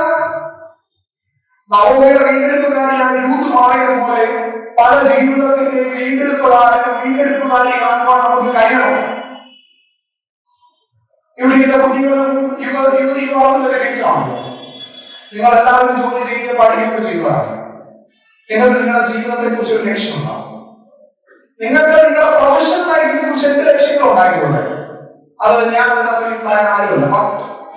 നിങ്ങളുടെ സ്പിരിച്വൽ ലൈഫ് അതിൽ നിങ്ങൾ എപ്പോഴും നിങ്ങളോട് പറയേണ്ട ഒരു കാര്യം, ദൈവമേ ഞാൻ നിന്റെ ലക്ഷ്യ പദ്ധതിയുടെ സഹയാത്രികനാണ്, എപ്പോഴും നിങ്ങൾക്ക് പറയാൻ കഴിയണം. അങ്ങനെ നിങ്ങൾ ദിവസത്തോട് പറഞ്ഞു നോക്കിക്കേ, നിങ്ങൾക്ക് ദൈവത്തിന്റെ കാഴ്ച കിട്ടും. ദൈവം കാണുമ്പോൾ നിങ്ങൾക്ക് കാണാൻ പറ്റും. മോശ കണ്ടതുപോലെ, മോശ എന്താ കണ്ടത്? ദൈവം പറയുന്നതിന് മുമ്പേ മോശ കണ്ടു, ദൈവത്തിന്റെ മനസ്സറിഞ്ഞു. അതായിരുന്നു ഞാൻ ഇന്നലെ പറഞ്ഞത്, ഇന്ററാക്ഷൻ. എന്താ മോശ കണ്ടത്? തന്റെ ജനത്തിന്റെ കഷ്ടതയും നിലവിളിയും മോശ കണ്ടു. 3-ാം അധ്യായത്തിൽ ദൈവം പറയുന്നതിന് മുമ്പേ 1-ാം അധ്യായത്തിൽ മോശ കാണുകയാണ്. മോശയ്ക്ക് ദൈവത്തിന്റെ കാഴ്ച കിട്ടിയതുകൊണ്ടാണ് മോശയ്ക്ക് പറയാൻ സാധിച്ചത്. പ്രിയമുള്ളവരെ, ദൂത്തിനെ പോലെ സങ്കടത്തിലും വിഷമത്തിലും ഇല്ലായ്മയിലും പരാധീനതയിലും ഇരിക്കുന്ന ജീവിതങ്ങളെ കാണുവാൻ, അവരുടെ വീണ്ടെടുപ്പുകാരായി മാറുവാൻ നമുക്ക് കഴിയുമോ എന്ന് നമുക്ക് ചോദിക്കാം. അങ്ങനെ ചോദിക്കുമ്പോഴാണ് ഈ ഗോൾഡൻ ജൂബിലി ശരിക്കും ഒരു ഗോൾഡൻ അനുഭവമായി നമുക്ക് മാറുന്നത്. അല്ലെങ്കിൽ ജൂബിലിക്ക് നമുക്ക് ഒരു മീനിങ് ഇല്ല. എന്ത് മീനിങ്ങാവും? എല്ലാ വർഷവും പോലെ ഒരു വർഷം 2024 പോയത് പോലും നമ്മൾ ആരെയും പറഞ്ഞു തീരാറായി. കുറച്ച് ദിവസങ്ങളോട് മാത്രമേ ഉള്ളൂ. ഈ റിഡക്റ്റീവ് പദ്ധതിയുടെ ഭാഗമാണ്. എപ്പോഴും ഇത് മനസ്സിൽ സൂക്ഷിപ്പാൻ ദൈവം നമ്മെ ഓരോരുത്തരെയും ഇടയാക്കി തീർക്കട്ടെ എന്ന് പ്രാർത്ഥിക്കുകയും ആശംസിക്കുകയും ചെയ്തു നിർത്തുന്നു. ദൈവം നമ്മെ ഓരോരുത്തരെയും അനുഗ്രഹിക്കട്ടെ. എനിക്ക് ഇപ്പോഴാരും നിങ്ങളോടൊപ്പം അറിയിപ്പാൻ ദൈവം വരാൻ അവസരം ഒരുക്കുന്നത്. രണ്ടാമത് നിങ്ങളുടെ മനസ്സാണ്. എന്നെയും ഇതിന്റെ ഭാഗമാണ്. നിങ്ങളുടെ ഗോൾഡൻ ജൂബിലിയുടെ എല്ലാ കാര്യങ്ങളിലും ഇപ്പൊ ഞാൻ ഉള്ളതാണ് എന്റെ ഒരു വിചാരം. എന്നെ അത് നിങ്ങൾ ആക്കി മനഃപൂർവ്വം. ഇപ്പൊ നിങ്ങൾക്ക് എന്നെയോട് നിങ്ങൾ വികാരിയായി കാണുന്നത് എന്റെ ഒരു വിചാരം. എന്നാൽ എന്നെയും നിങ്ങളുടെ കൂട്ടത്തിൽ കൂട്ടിയതിൽ ദൈവത്തെ ഒത്തിരി സ്തുതിയാണ്. ഇവിടെ അച്ഛനോടുള്ള നന്ദി. പെട്ടെന്ന് ഒരു ആവശ്യം വന്നപ്പോൾ അച്ഛനും നിങ്ങൾക്ക് എന്റെ പേര് ഓർഡല്ലോ. അത് തന്നെ ഞാൻ വിചാരിക്കുന്നത് പദ്ധതിയുടെ ഭാഗമായി എനിക്ക് മാറാൻ കഴിയുന്നതുകൊണ്ടാണെന്നാണ് ഞാൻ വിചാരിക്കുന്നത്. എനിക്ക് വന്ന ഈ അവസരത്തിനല്ല ദൈവത്തെ സ്തുതിക്കുന്നു. പ്രത്യേകിച്ച് നിങ്ങളെക്കാളുപരി എനിക്കൊരു എക്സ്പീരിയൻസ് ആണ്. അത് നൽകി തന്ന നിങ്ങളോടും പ്രിയ അച്ഛനോടുമുള്ള നന്ദി, സന്തോഷം അറിയിക്കുന്നു. നാളെ നമ്മൾ കാണും. എന്നാൽ ആരാധനയിൽ അങ്ങനെ ഒരു ഔപചാരികമായ നന്ദി പറയുന്നത് ശരിയല്ലെന്ന് ഓർത്ത് എനിക്കത് പറഞ്ഞില്ല. ഗോൾഡൻ ജൂബിലി വെറും ഒരു ഗോൾഡൻ ജൂബിലി ആയി മാത്രമല്ല, കോട്ടാമാമത്തും എന്ന ഈ ഫാമിലി ഞാൻ ഇടയ്ക്ക് പറഞ്ഞതുപോലെ നഷ്ടപ്പെട്ട ബന്ധങ്ങൾ തിരിച്ചു പിടിക്കാൻ, മിണ്ടാതിരിക്കുന്നവർ മിണ്ടാനും, സ്നേഹമില്ലാതിരിക്കുന്നവർക്ക് സ്നേഹം ഉണ്ടാകാനും, നിങ്ങൾ ഒരു ഫാമിലി ആണെന്നുള്ള ചിന്ത വരാനും ഒക്കെ ഇടയാകേണ്ട വർഷമാണ്. നിങ്ങൾ ഓർക്കണം. മാത്രമല്ല, ദൈവത്തിന്റെ കാഴ്ച ബാധിച്ചവരായി ലോകത്തിലേക്ക് ഇറങ്ങി പോവുക. സ്ത്രീക ദൈവം നിങ്ങളെ ഇടയാക്കി തീർക്കട്ടെ. ദൈവം ശക്തീകരിക്കട്ടെ. ദൈവം നമ്മളെ തീരുമാനിക്കട്ടെ. Thank U.